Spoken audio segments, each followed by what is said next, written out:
സൗരങ്ങളെ, ഇപ്പം നമ്മൾ എവിടെ നടന്നാലും സുവിശേഷ പ്രസംഗം, സുവിശേഷ മഹായോഗം, അത്ഭുത രോഗശാന്തി എന്നൊക്കെ പറയുന്ന ബാനറുകൾ എല്ലായിടത്തും കാണുന്നത്. കേരളത്തിലുടനീളം സുവിശേഷത്തിൻ്റെ ഒരു സീസണ്, ഒരു ഡിസംബർ മുതൽ ഇങ്ങോട്ട് എനിക്കൊന്നൊരു ഫെബ്രുവരി മാർച്ച് വരെ സുവിശേഷങ്ങളുടെ ഒരു വലിയ പ്രഘോഷണം, ഇങ്ങനെ വലിയ പ്രളയം തന്നെ നടക്കും.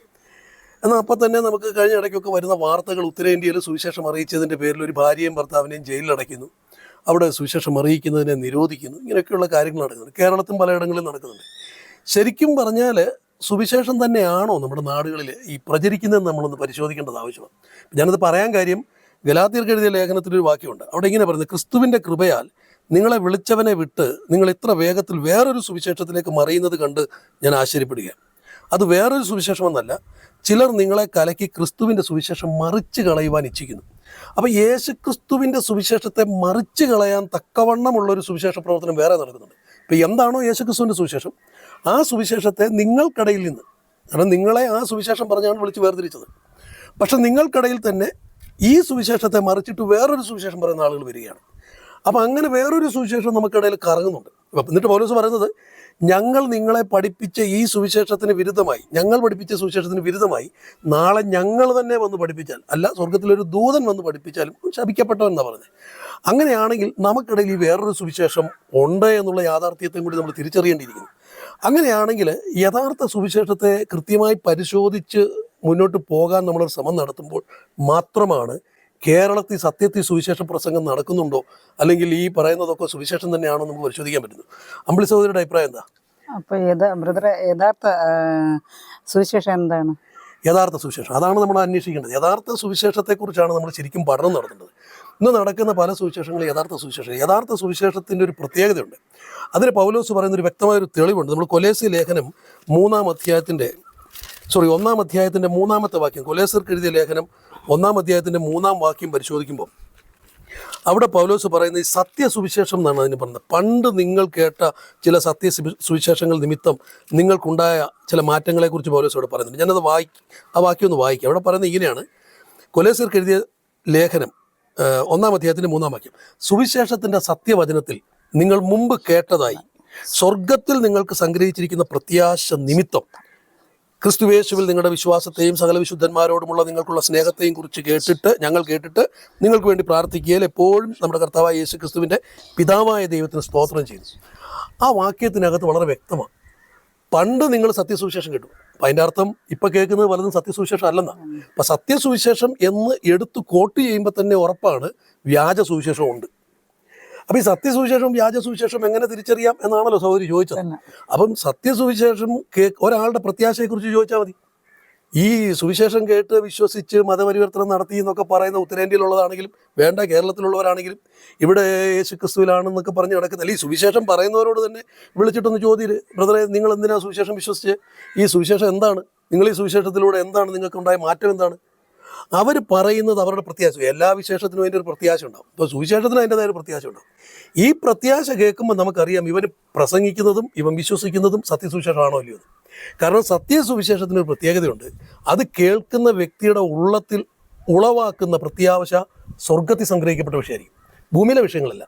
ഭൂമിയിൽ എൻ്റെ കടബാധ്യത മാറിക്കിട്ടും, ഞാൻ യേശു ക്രിസ്തുവിൽ വിശ്വസിക്കുന്നു, എൻ്റെ കടബാധ്യത മാറിക്കിട്ടുന്നു, അല്ല ഞാൻ രോഗിയായിരുന്നു, പലയിടത്ത് നടന്നു, അതൊക്കെയാണല്ലോ എല്ലാവരുടെയും സാക്ഷ്യങ്ങൾ. അപ്പോൾ ഒത്തിരി ഡോക്ടർമാർ നോക്കി, മന്ത്രവാദികൾ നോക്കി, വൈദ്യന്മാർ നോക്കി, നടക്കത്തില്ല. അവസാനം ആരോ പറഞ്ഞു, എങ്ങനെയോ ഒരു കൂട്ടായ്മ വരുന്നു, അവിടെ പ്രാർത്ഥിക്കുന്നു, അല്ലെങ്കിൽ ഒരു ദൈവവാസം വരുന്നു, പ്രാർത്ഥിക്കുന്നു, എൻ്റെ സൗഖ്യം വരുന്നു, എനിക്ക് സൗഖ്യം കിട്ടിയാൽ ഞാൻ യേശുവിനെ വിശ്വസിക്കാമെന്ന് പറഞ്ഞ് സൗഖ്യം കിട്ടി വിശ്വസിക്കുന്നു. അപ്പോൾ ഇവരുടെ പ്രത്യാശ മുഴുവനും യേശുക്രിസ്തുവിൽ വിശ്വസിച്ചാൽ രോഗസൗഖ്യം, യേശുക്രിസ്തുവിൽ വിശ്വസിച്ചാൽ കടബാധ്യത മാറില്ല, യേശുവിൽ വിശ്വസിച്ചാൽ മറ്റ് തടസ്സങ്ങൾ മാറില്ല. ഇപ്പം ഗൾഫിന് പോവുക, വിസ അടിച്ചു തരിക, ചില ആളുകൾ അങ്ങനെയുണ്ട്, വിസ അടിച്ചു കൊടുക്കുക, പാസ്പോർട്ട് അടിച്ചു കൊടുക്കുക, പ്രാർത്ഥിച്ച്. അപ്പോൾ അതിന് വേണ്ടിയിട്ട് വന്നിട്ട് ഒരു അത്ഭുത പ്രവൃത്തി കാണുമ്പോൾ യേശുക്രിസ്തുവിലാകുന്ന ആളുകൾ. വാസ്തവത്തിൽ ആ പ്രസംഗങ്ങളൊന്നും സുവിശേഷ പ്രസംഗങ്ങളെ അല്ല. കേരളത്തിൽ അത്തരത്തിലുള്ള പ്രസംഗങ്ങളാണ് കൂടുതലും നടക്കുന്ന. വാസ്തവത്തിൽ അതൊന്നും സുവിശേഷ പ്രസംഗങ്ങളെ അല്ല, സുവിശേഷത്തിൻ്റെ പേരിൽ നടക്കുന്ന പ്രസംഗങ്ങളാണ്, വ്യാജ സുവിശേഷമാണ്. കാരണം അവിടെ കൂടി വരുന്നവരുടെ പ്രത്യാശ മുഴുവൻ നാളെ അവരുടെ പ്രശ്നങ്ങൾ പരിഹരിക്കപ്പെടുകയും സ്വർഗത്തിൽ പോവുകയും അല്ല ഗൾഫിന് പോവുകയും ഇങ്ങനെയുള്ള കാര്യങ്ങളല്ല പ്രത്യാശ. ഇവിടെ പൗലോസ് പറയുകയാണ്, പണ്ട് നിങ്ങൾ കേട്ട ആ സത്യസുവിശേഷം, ആ സുവിശേഷത്തിൻ്റെ പ്രത്യാശ നിമിത്തം നിങ്ങൾക്ക് സ്വർഗത്തിലാണ് പ്രത്യാശ ഉണ്ടായിരിക്കുന്നത്. ആ സുവിശേഷത്തിൻ്റെ പ്രത്യാശ നിങ്ങൾ സ്വർഗത്തിലാണ് വന്നിരിക്കുന്നത്. അതാണ് സുവിശേഷത്തെ തിരിച്ചറിയാൻ, സുവിശേഷത്തിൻ്റെ പ്രത്യാശയെ തിരിച്ചറിയാനുള്ള ഒരു വഴിയായിട്ട് ഞാൻ മനസ്സിലാക്കുന്നത്. വേറെ ഈ വിഷയത്തിൽ എന്താ ബ്രദറിൻ്റെ അഭിപ്രായം? പൗലോസ് പറഞ്ഞ മറ്റൊരു സുവിശേഷം അതെ, പൗലോസ് അവിടെ പറയുന്നുണ്ട് മറ്റൊരു സുവിശേഷം. അപ്പോൾ പിന്നെ പൗലോസ് പറഞ്ഞ സുവിശേഷം ഏതായിരുന്നു ആയിരിക്കും ചോദ്യം, അല്ലേ? പൗലോസ് എന്താ സുവിശേഷം? സുവിശേഷം കൊണ്ട് പൗലോസ് എന്താണ് ഉദ്ദേശിച്ചത്? പൗലോസ് പറഞ്ഞ സുവിശേഷവും ഇന്ന് നമ്മൾ കേൾക്കുന്ന സുവിശേഷം തമ്മിൽ ഒരുപാട് വ്യത്യാസമുണ്ട്. ഇപ്പോൾ പൗലോസ് പറയുന്ന സുവിശേഷത്തിനകത്ത് പൗലോസ് തന്നെ പറയുന്നു, ഞങ്ങളുടെ സുവിശേഷ ഘോഷണത്താൽ നിങ്ങളെ രക്ഷയ്ക്ക് വിളിച്ചത് യേശുക്രിസ്തുവിൻ്റെ മഹത്വം പ്രാപിക്കാനാണ്, ഈ ഭൂമിയിലെ ഏതെങ്കിലും കാര്യം സാധ്യമാക്കാനല്ല. അവർ ജനത്തെ മുഴുവൻ വിളിച്ചത് യേശുക്രിസ്തുവിൻ്റെ മഹത്വം പ്രാപിക്കേണ്ടതിനായി. യേശുക്രിസ്തു, അപ്പോൾ എന്താ യേശുക്രിസ്തുവിൻ്റെ മഹത്വം എന്നുള്ളത് അറിയേണ്ടിയിരിക്കുന്നത്? ഇപ്പോൾ യേശുക്രിസ്തുവിൻ്റെ മഹത്വം അറിയണമെങ്കിൽ യേശുക്രിസ്തുവിൽ നമ്മൾ കണ്ടെത്തിയ മഹത്വം എന്താണ്? യേശുക്രിസ്തുവിൽ ഏത് മനുഷ്യനും കണ്ടെത്തിയ, ഏതൊരു സാധാരണ മനുഷ്യനും കണ്ടെത്തുന്ന ഏറ്റവും വലിയ മഹത്വം എന്ന് പറയുന്നത് അവൻ ദൈവപുത്രനായിരിക്കെ ദൈവത്തോടുള്ള സമത്വം മുറുകെ പിടിക്കാതെ താണ ഭൂമിയിലേക്ക് ഇറങ്ങി വന്നൊരു ദാസനായി മാറി. അതായത് ഉയർന്ന അവസ്ഥയിൽ നിന്നും ഏറ്റവും താഴേക്ക് ഇറങ്ങി വന്നു. മറ്റൊരിടത്ത് ഇങ്ങനെ പറയുന്നു, നിങ്ങളെ സമ്പന്നനാക്കേണ്ടതിന് അവൻ ദരിദ്രനായി തീർന്ന ദൈവകൃപ. അതായത് നമ്മളെ പിതാവായ ദൈവത്തോട് നിരപ്പിക്കാൻ, പാപം മൂലം ദൈവത്തിൽ നകന്നുപോയ മുഴുവൻ മനുഷ്യവർഗത്തെയും തിരികെ ദൈവത്തോട് അനുരൂപരാക്കി ദൈവത്തോട് നിരപ്പിക്കാൻ വേണ്ടിയിട്ട് ആ സ്വർഗീയ മഹിമ വിട്ട് നമ്മളിലേക്ക് നമ്മളെ ഒരാളായിട്ട് ഇറങ്ങി വന്നു എന്നുള്ളതാണ് യേശുക്രിസ്തുവിൻ്റെ മഹത്വം. വാസ്തവത്തിൽ ആ മഹത്വം നമ്മൾ പ്രാപിക്കണം. നമ്മളത് പ്രാപിക്കുമ്പോൾ മാത്രമാണ് ആ സുവിശേഷം എന്താണെന്ന് ലോകം നമ്മളിലൂടെ തിരിച്ചറിയും. അതായത് നമ്മളും മറ്റൊരാളെ പ്രതി എത്രത്തോളം താഴാൻ പറ്റും, അതാണ് ക്രിസ്തുവിലൂടെ കണ്ടത്. അപ്പോൾ പൗലോസ് ഈ കാര്യമാണ് പ്രധാനമായിട്ട് പഠിപ്പിക്കുന്നത്. ഞങ്ങളുടെ സുവിശേഷ ഘോഷണം കൊണ്ട് നിങ്ങളെ രക്ഷയ്ക്ക് വിളിച്ചത് ക്രിസ്തുയേശുവിൻ്റെ മഹത്വം പ്രാപിക്കാനാണ്. വീണ്ടും നമ്മൾ ഇതേ പൗലോസ് തന്നെ എഫേസ്യർക്ക് ലേഖനം എഴുതുമ്പോൾ അവിടെ പൗലോസ് വിശദീകരിക്കുന്നൊരു കാര്യമുണ്ട്. എഫേസ്യർക്ക് എഴുതിയ ലേഖനം 3-ാം അധ്യായത്തിൽ 1-2 അധ്യായത്തിലെല്ലാം പൗലോസ് ഇത് പറഞ്ഞിട്ട് 3-ാം അധ്യായം തുടക്കം മുതൽ പറയുക, പൗലോസ് എന്ന ഞാൻ ജാതികളായ നിങ്ങൾക്ക് വേണ്ടി ക്രിസ്തുയേശുവിൻ്റെ ബദ്ധനായിരിക്കുന്നു. നിങ്ങൾക്കായി എനിക്ക് ലഭിച്ച ദൈവകൃപയുടെ വ്യവസ്ഥയെക്കുറിച്ച് ഞാൻ മീതെ ചുരുക്കത്തിൽ എഴുതിയതുപോലെ വെളിപ്പാടിനാൽ എനിക്കൊരു മർമ്മം അറിയായി വന്നു എന്ന് നിങ്ങൾ കേട്ടിട്ടുണ്ടല്ലോ. നിങ്ങളത് വായിച്ചാൽ ക്രിസ്തുവിനെ സംബന്ധിച്ചുള്ള മർമ്മത്തിൽ എനിക്കുള്ള ബോധം നിങ്ങൾക്ക് ഗ്രഹിക്കാം. ആ മർമ്മം ഇപ്പോൾ അവൻ്റെ വിശുദ്ധ അപ്പസ്തോലന്മാർക്കും പ്രവാചകന്മാർക്കും ആത്മാവിനാൽ വെളിപ്പെട്ടതുപോലെ പൂർവ്വകാലങ്ങളിൽ മനുഷ്യർക്ക് അറിയായി വന്നിരുന്നില്ല. അതോ, ശ്രദ്ധിച്ചു കേൾക്കണം, അതോ ജാതികളും, അവിടെ വളരെ വ്യക്തം 6-ാം വാക്യം, അതോ ജാതികൾ സുവിശേഷത്താൽ, ശ്രദ്ധിച്ചേക്കണം, സുവിശേഷത്താൽ ക്രിസ്തുയേശുവിൽ കൂട്ടവകാശികളും ഏക ശരീരസ്ഥരും വാഗ്ദത്തത്തിൽ പങ്കാളികളും ആകണം എന്നുള്ളത് തന്നെ. ഏതാണ് ഈ ക്രിസ്തുമർമ്മം? ക്രിസ്തുമർമ്മം എന്ന് പറഞ്ഞാൽ അതായത് ക്രിസ്തുവിൻ്റെ പ്രധാന ലക്ഷ്യം, താഴേക്ക് ഇറങ്ങി വന്ന ക്രിസ്തുവിൻ്റെ ഏറ്റവും വലിയ മഹത്വം എന്ന് പറയുന്നത് ഈ സുവിശേഷത്താൽ, ക്രിസ്തുവിൻ്റെ സുവിശേഷത്താൽ ഏത് ജാതിയും ക്രിസ്തുവിൽ കൂട്ടവകാശിയാകണം, ഏക ശരീരസ്ഥനാകണം, വാഗ്ദത്തത്തിൽ പങ്കാളിയാകണം. എന്നിട്ട് അടുത്ത് വീണ്ടും പറയണം, ആ സുവിശേഷത്തിന് ഞാൻ അവൻ്റെ ശക്തിയുടെ വ്യാപാരപ്രകാരം എനിക്ക് ലഭിച്ച ദൈവത്തിൻ്റെ കൃപാദാനത്താൽ ശുശ്രൂഷക്കാരനായിത്തീർന്നു. സകല വിശുദ്ധന്മാരിലും ഏറ്റവും ചെറിയവനായി എനിക്ക് ജാതികളോട് ക്രിസ്തുയേശുവിൻ്റെ അപ്രമേയ ധനത്തെക്കുറിച്ച് പ്രസംഗിപ്പാനും, ഇവിടെ ശ്രദ്ധിക്കണം, അപ്രമേയ ധനത്തെക്കുറിച്ച് പ്രസംഗിപ്പാനും സകലവും സൃഷ്ടിച്ച ദൈവത്തിൽ അനാദികാലം മുതൽ മറഞ്ഞു കിടന്ന മർമ്മത്തിൻ്റെ വ്യവസ്ഥ ഇന്നതെന്ന് എല്ലാവർക്കും പ്രകാശിപ്പിപ്പാനുമായിട്ട് ഈ കൃപ ലഭിച്ചിരിക്കുന്നു. 2 കാര്യമാണ് പൗലോസ് പറയാ, എനിക്ക് ലഭിച്ച കൃപ. പൗലോസിന് ലഭിച്ച കൃപയുടെ പ്രത്യേകത പറയാണ്, ഈ സുവിശേഷത്തിൻ്റെ തേജസ് പ്രസംഗിക്കുവാൻ മാത്രമല്ല അത് പ്രകാശിപ്പിക്കാനുമായിട്ട് കൃപ ലഭിച്ചിരിക്കുന്നു. എന്ന് പറഞ്ഞാൽ സുവിശേഷം അദ്ദേഹം വ്യക്തമാക്കി. സുവിശേഷം അദ്ദേഹം വ്യക്തമാക്കുന്നത് സുവിശേഷത്താൽ ഏത് മനുഷ്യനും, വിശ്വസിക്കുന്ന ഏത് മനുഷ്യനും ക്രിസ്തുയേശുവിൽ കൂട്ടവകാശിയാകും. ഒറ്റ ശരീരമാകുകയാണ്. കൂട്ടവകാശി ആരുടെ? ക്രിസ്തുയേശുവിൻ്റെ കൂട്ടവകാശി ഏക ശരീരത്തിൽ വാഗ്ദത്തത്തിൽ പങ്കാളിയാകണം എന്നുള്ളത് തന്നെ. ഇതല്ലാതെ വേറൊന്നല്ല സുവിശേഷം. അങ്ങനെ തന്നെ എന്ന് പറയാൻ മാത്രമല്ല, അങ്ങനെ പ്രസംഗിക്കാൻ മാത്രമല്ല, എൻ്റെ ജീവിതത്തിലൂടെ അത് പ്രകാശിപ്പിക്കാനും കൂടിയിട്ടാണ് എനിക്ക് കൃപ ലഭിച്ചത്. അപ്പോൾ അതുകൊണ്ടാണ് പൗലോസ് പറഞ്ഞത്, ഞങ്ങളോട് പ്രാപിച്ച പ്രമാണം വിട്ട് ക്രമം കെട്ടു നടക്കുന്ന ഏത് സഹോദരനോട് നിങ്ങൾ അകലണം. ഞങ്ങൾ പഠിപ്പിക്കാത്ത വേറൊരു സുവിശേഷം വന്നാരെങ്കിലും പറഞ്ഞാൽ നിങ്ങളത് തിരിച്ചറിയണം. അതിന് വിരുദ്ധമായിട്ട് ഞങ്ങൾ തന്നെ ഇന്ന് പറയുന്നതിന് വിരുദ്ധമായിട്ട് നാളെ ഞങ്ങൾ തന്നെ വന്ന് പറഞ്ഞാൽ അവൻ ശപിക്കപ്പെട്ടവൻ. അപ്പോൾ എന്താണ് പൗലോസ് പഠിപ്പിച്ച സുവിശേഷം? പൗലോസ് പഠിപ്പിച്ച സുവിശേഷത്തെക്കുറിച്ച് നമ്മൾ ലൂക്കോസിൻ്റെ സുവിശേഷത്തിൽ കാണുന്നത് എന്താ? അവിടെ വളരെ വ്യക്തമായിട്ട് ദൂതൻ പോലും പറഞ്ഞു, സർവ്വജനത്തിനും ഉണ്ടാകാനുള്ള സന്തോഷം ഞങ്ങൾ നിങ്ങളോട് സുവിശേഷിക്കുക. അപ്പോൾ സർവ്വജനത്തിനും വേണ്ടിയുള്ള സുവിശേഷം. ഏത് മനുഷ്യനും സന്തോഷം എന്ന് പറഞ്ഞാൽ തിമോത്തിയോസിൻ്റെ ലേഖനത്തിൽ പൗലോസ് പറയുന്നുണ്ട്, സുവിശേഷം കൊണ്ട് ജീവനും അക്ഷതയും, ഇപ്പോൾ മരണം നീക്കി ജീവനും അക്ഷതയും വെളിപ്പെടുത്തുന്ന പറഞ്ഞത്. അപ്പം മരണം നീക്കി ജീവനും അക്ഷതയും വെളിപ്പെടുത്തുന്നതാണ് സുവിശേഷം. അല്ലാതെ കടബാധ്യത മാറ്റുന്ന കാര്യം പറയുന്നതല്ല സുവിശേഷം. രോഗം മാറ്റുന്നതെന്ന് പറയുന്നതല്ല സുവിശേഷം. ഇനി എന്താണ് മരണം? മരണമെന്ന് പറയുന്നത് നമ്മൾ ആദ്യം കേൾക്കുന്നത് ആദമിനോട് ദൈവം പറഞ്ഞ വാക്കാണ്, പഴം പറിച്ച് തിന്നുന്ന നാൾ നീ മരിക്കും. പഴമല്ല പ്രശ്നം, പലരും പഴമാണ് പ്രശ്നം എന്നാണ് തെറ്റിദ്ധരിക്കുന്നത്. ആ തോട്ടത്തിൽ നിൽക്കുന്ന വൃക്ഷത്തിൻ്റെ പഴമല്ല പ്രശ്നം, ആദമിൻ്റെ അനുസരണക്കേടാണ് പ്രശ്നം, ഏകൻ്റെ അനുസരണക്കേടിനാൽ. അപ്പോൾ ആദം അനുസരണക്കേട് കാണിച്ചപ്പോൾ ആദം ദൈവത്തിൽ നിന്ന് വേർപെട്ടു, അതാണ് മരണം. അപ്പോൾ ദൈവത്തിൽ നിന്ന് വേർപെട്ടു പോയ മനുഷ്യനെ വീണ്ടും ദൈവത്തോട് നിരപ്പിക്കുക. അതാണ് സുവിശേഷം. അതായത് ദൈവത്തോട് നിരപ്പിക്കുക. ദൈവത്തിൽ നിന്ന് അകന്നുപോയ മനുഷ്യനെ ദൈവത്തോട് അടുപ്പിക്കുക. അവിടെയാണ് മരണം നീക്കുക എന്നുള്ളത്. രണ്ടാമത് പറയുന്നത് ജീവനും അക്ഷതയും വെളിപ്പെടുത്തുക. ജീവൻ യേശുക്രിസ്തുവ. സുവിശേഷത്തിൽ യേശുക്രിസ്തു വെളിപ്പെടണം. യേശുക്രിസ്തുവ ജീവൻ. ഈ കാണുന്നൊന്നുമല്ല ജീവൻ. അക്ഷയത. എന്താ അക്ഷയത? ക്ഷയിച്ചു പോകാത്തത്. മനുഷ്യ ചരിത്രത്തിൽ ഇന്ന് വരെ നമ്മൾ പരിശോധിച്ചാൽ ക്ഷയിച്ചു പോകാത്തതായിട്ട് എന്തെങ്കിലും ചരിത്രത്തിൻ്റെ ഏടുകളിൽ പറയുന്ന ഏതെങ്കിലും ഒരു കാര്യം ക്ഷയിച്ചു പോകാത്തതായിട്ടുണ്ടോ എന്നൊരു അന്വേഷണം നടത്തിയ മനുഷ്യൻ യേശുക്രിസ്തുവിൻ്റെ അടുക്ക ചിന്തിക്കും. ബാക്കി എല്ലാം ക്ഷയിച്ചു പോയിട്ട് യേശുക്രിസ്തുവിനെ മാത്രം ക്ഷയിച്ചു പോയിട്ട് കണ്ടുപിടിക്കാൻ പറ്റിയിട്ടില്ല. കാരണം അവൻ്റെ DNA ഇന്നും ഒരിടത്ത് ഒരു മണ്ണിൽ നിന്നും ആർക്കും സംസ്കരിച്ചെടുക്കാൻ പറ്റിയിട്ടില്ല. പക്ഷേ അവൻ ചരിത്ര പുരുഷനാണ്. അവൻ ജീവിച്ചിരുന്നു എന്നുള്ളതിന് തെളിവ്. അവനെ ലോക ചരിത്രം തന്നെ അംഗീകരിച്ചു. AD BC എന്ന് തിരിച്ചുകൊണ്ട് ചരിത്രത്തിൻ്റെ നടുവിൽ യേശുക്രിസ്തുവിൻ്റെ നാമം ഉച്ചരിച്ചുകൊണ്ട് ചരിത്രത്തെ പഠിക്കുവാൻ ലോകത്തിലെ സകല ആളുകളും തയ്യാറാകുമ്പോൾ യേശുക്രിസ്തു എന്ന് പറയുന്നത് സത്യമാണ്. പക്ഷേ ആ സത്യപുരുഷൻ അല്ലെങ്കിൽ അങ്ങനെ ഒരാൾ ജീവിച്ചിരുന്നു എന്നുള്ളതിൻ്റെ തെളിവാണല്ലോ എല്ലാവരും ഈ ഉപയോഗിക്കുന്ന AD BC എന്ന് പറയുന്ന തരത്തിൽ കാര്യങ്ങളെ പഠിക്കുന്നത്. അങ്ങനെയാണെങ്കിൽ ആ യേശുക്രിസ്തുവിൻ്റെ DNA ഇന്ന് വരെ ആർക്കും കണ്ടെത്താൻ പറ്റിയിട്ടില്ല. യേശുക്രിസ്തു കാശ്മീരിൽ അടയ്ക്കപ്പെട്ടിട്ടുണ്ടെന്നൊക്കെയാണ് ചിലർ പറയുന്നത്. കാശ്മീരി കുഴിച്ചു അങ്ങനെയാണെങ്കിൽ കാശ്മീരി ദേശത്തിൻ്റെ DNA എടുത്തുകൊടുത്താൽ അല്ല, അവിടെ പലസ്തീൻ നാട്ടിലാണോ? അവിടെ നിന്ന് എടുത്തുകൊടുത്താൽ എങ്ങൊന്നും എടുക്കാൻ പറ്റത്തില്ല. കാര്യം അവൻ ഭൂമിക്ക് അവനെ പിടിച്ചു വയ്ക്കാൻ കഴിഞ്ഞില്ല. ദ്രവത്വത്തിൽ അവനായില്ല. അവൻ മരണപാശങ്ങളെ അതിജീവിച്ച് ഉയർത്തെഴുന്നേറ്റു എന്നാണ് ബൈബിൾ പറയുന്നത്. അത് തെറ്റാണെന്ന് സ്ഥാപിക്കണമെങ്കിൽ യേശുക്രിസ്തുവിൻ്റെ DNA എവിടെന്നെങ്കിലും കിട്ടണം. അതാർക്കും കിട്ടിയിട്ടില്ല. അപ്പോൾ യേശുക്രിസ്തു മരണത്തെ അതിജീവിച്ച് അക്ഷയത പ്രാപിച്ചെങ്കിൽ ആ മഹത്വം ഞാനും നിങ്ങളും പ്രാപിക്കാൻ വേണ്ടിയിട്ടാണ്. ആ ക്രിസ്തുവിൻ്റെ അതേ മഹത്വം പ്രാപിക്കാൻ വേണ്ടിയിട്ടാണ് സുവിശേഷം അറിയിക്കുന്നത്. അപ്പം സുവിശേഷത്തിൻ്റെ തേജസ് എന്ന് പറയുന്നത് ഒന്ന്, നമ്മളെ ദൈവത്തോട് നിരപ്പിക്കുക. രണ്ട്, നമ്മളിൽ ജീവൻ, സാക്ഷാലുള്ള ജീവൻ വരിക. മൂന്ന്, നമ്മുടെ അക്ഷയത മാറുക. നമ്മുടെ ക്ഷയത മാറുക, ദ്രവത്വമുള്ളത് മാറിയ അക്ഷയത. ഇതാണ് സുവിശേഷം എന്നാണ് ബൈബിൾ പഠിപ്പിക്കുന്നത്. ഈ സുവിശേഷത്തിന് വിരുദ്ധമായിട്ടുള്ള ഏതാശയങ്ങളും തെറ്റായ സുവിശേഷമാണ്, വ്യാജ സുവിശേഷമാണ്. ഈ സുവിശേഷം, യഥാർത്ഥ സുവിശേഷം ഇതാണ്. ഈ സുവിശേഷം കേൾക്കുന്നവൻ്റെ ഉള്ളിലെ പ്രത്യാശ നാളെ എൻ്റെ സ്ഥിതിക്ക് മാറ്റം വരുമെന്നല്ല, നാളെ ഞാൻ സൗഖ്യത്തോടെ എഴുന്നേറ്റ് കുറേ നാളും കൂടി ജീവിച്ചിരിക്കുമെന്നല്ല, ഞാൻ എൻ്റെ കടബാധ്യത മാറി ഞാൻ എന്തൊക്കെയോ ആകും, എൻ്റെ മക്കളൊക്കെ നല്ല നിലയിലെറ്റും, എന്നെ നിന്ദിച്ചവരുടെ മുമ്പിൽ ഞാൻ മാനിക്കപ്പെടും, എൻ്റെ തല ഉയർത്തപ്പെടും. അതല്ല സുവിശേഷം. അതൊക്കെ വ്യാജ സുവിശേഷങ്ങളാണ്. ഇവൻ്റെ പ്രത്യാശ, ഞാൻ ഇന്ന് ഇവിടെ ഇപ്പോൾ മരിച്ചു പോയാലും ശരി, കൈപ്പണിയല്ലാത്തൊരു കെട്ടിടം എനിക്ക് സ്വർഗത്തിലുണ്ട്. ഞാൻ ഈ ശരീരത്തിൽ ഇരിക്കും കാലത്തോളം യേശുക്രിസ്തുവിനോട് അകന്ന് പരദേശികളായിരിക്കുന്നു. ഇതൊക്കെയാണ് പൗലോസിൻ്റെ വാക്കുകളാണ്. അപ്പോൾ ഈ ഭൂമിയിലെ അല്ല അവൻ്റെ പ്രത്യാശ, കാണുന്നതിലല്ല കാണാത്തതിലാണ് പ്രത്യാശ. അതാണ് പൗലോസിൻ്റെ സുവിശേഷത്തിൻ്റെ പ്രത്യേകതയായിട്ട് ഞാൻ മനസ്സിലാക്കുന്നത്. അപ്പം അങ്ങനെയാണ് ഇന്ന് കാണുന്ന പ്രസംഗങ്ങളൊക്കെ പലതും പൗലോസ് പറഞ്ഞതുപോലെ തെറ്റായ സുവിശേഷമാണ്. അത് കേട്ടുവരുന്നവനാണ് ആകപ്പാടെ കുഴയുന്നത്. അതാണ് ശരിക്കും മതപരിവർത്തനം. മതത്തിലാണല്ലേ കൂട്ടുകയാണ്. അത് ഗവൺമെൻറ് നിരോധിക്കണമെന്നാണ് എൻ്റെ അഭിപ്രായം. ഈ പറയുന്ന മതപരിവർത്തനം നിരോധിക്കണം. സുവിശേഷത്തെ ആർക്കും നിരോധിക്കാൻ പറ്റത്തില്ല. കാരണം അത് ഏത് മനുഷ്യനും സന്തോഷം ഉണ്ടാക്കുന്ന വാർത്തയാണ്. ബ്രദറിൻ്റെ അഭിപ്രായം? ബ്രദറെ, അപ്പോൾ ഈ സുവിശേഷം കേട്ട് വരുന്ന ആൾക്കാർ അവരുടെ കടഭാരമായാലും രോഗങ്ങളായാലും മറ്റു ഭൗതികമായ പ്രശ്നങ്ങളായാലും അത് പരിഹരിക്കപ്പെടാൻ ദൈവം അശക്തനാണെന്നോ അല്ലെങ്കിൽ അത് പരിഹരിക്കപ്പെടാൻ ദൈവത്തിന് താല്പര്യമില്ല എന്നാണോ ബ്രദർ പറയുന്നത്? അങ്ങനെയല്ല. യേശുക്രിസ്തു സകലത്തിനും അധികാരമുള്ളവനാണ്. അവന് അസാധ്യമായിട്ടൊന്നുമില്ല. അപ്പോൾ യേശുക്രിസ്തുവിൻ്റെ ചരിത്രം നമ്മൾ എടുത്ത് പരിശോധിച്ചാൽ തന്നെ യേശുക്രിസ്തു ആദ്യം എൻട്രി ചെയ്യുന്നത്, ബൈബിളിനകത്ത് നമ്മൾ കാണുന്നത് യേശുക്രിസ്തുവിൻ്റെ ജീവിതത്തിൻ്റെ ആദ്യ പ്രവൃത്തിയായിട്ട് നമ്മൾ കാണുന്നത് കാനാവിലെ കല്യാണ സ്ഥലത്താണ്. അവിടെ വീഞ്ഞ് തീർന്നു പോയിട്ട് ആ വീട്ടുകാരൻ വിഷമിക്കുക. അവിടെ യേശുക്രിസ്തുവിൻ്റെ അമ്മയായ മറിയത്തിനറിയാം. യേശുക്രിസ്തു എന്ന് പറയുന്നത് സാധാരണ ഒരു മനുഷ്യനിൽ നിന്നുണ്ടായതല്ല. ദൈവത്തിൻ്റെ വാഗ്ദത്ത പ്രകാരം യേശുക്രിസ്തു ആരാണെന്ന് കൃത്യമായിട്ട് അവിടെ അറിയാവുന്ന ഏക വ്യക്തി മറിയത്തിന് മാത്രം.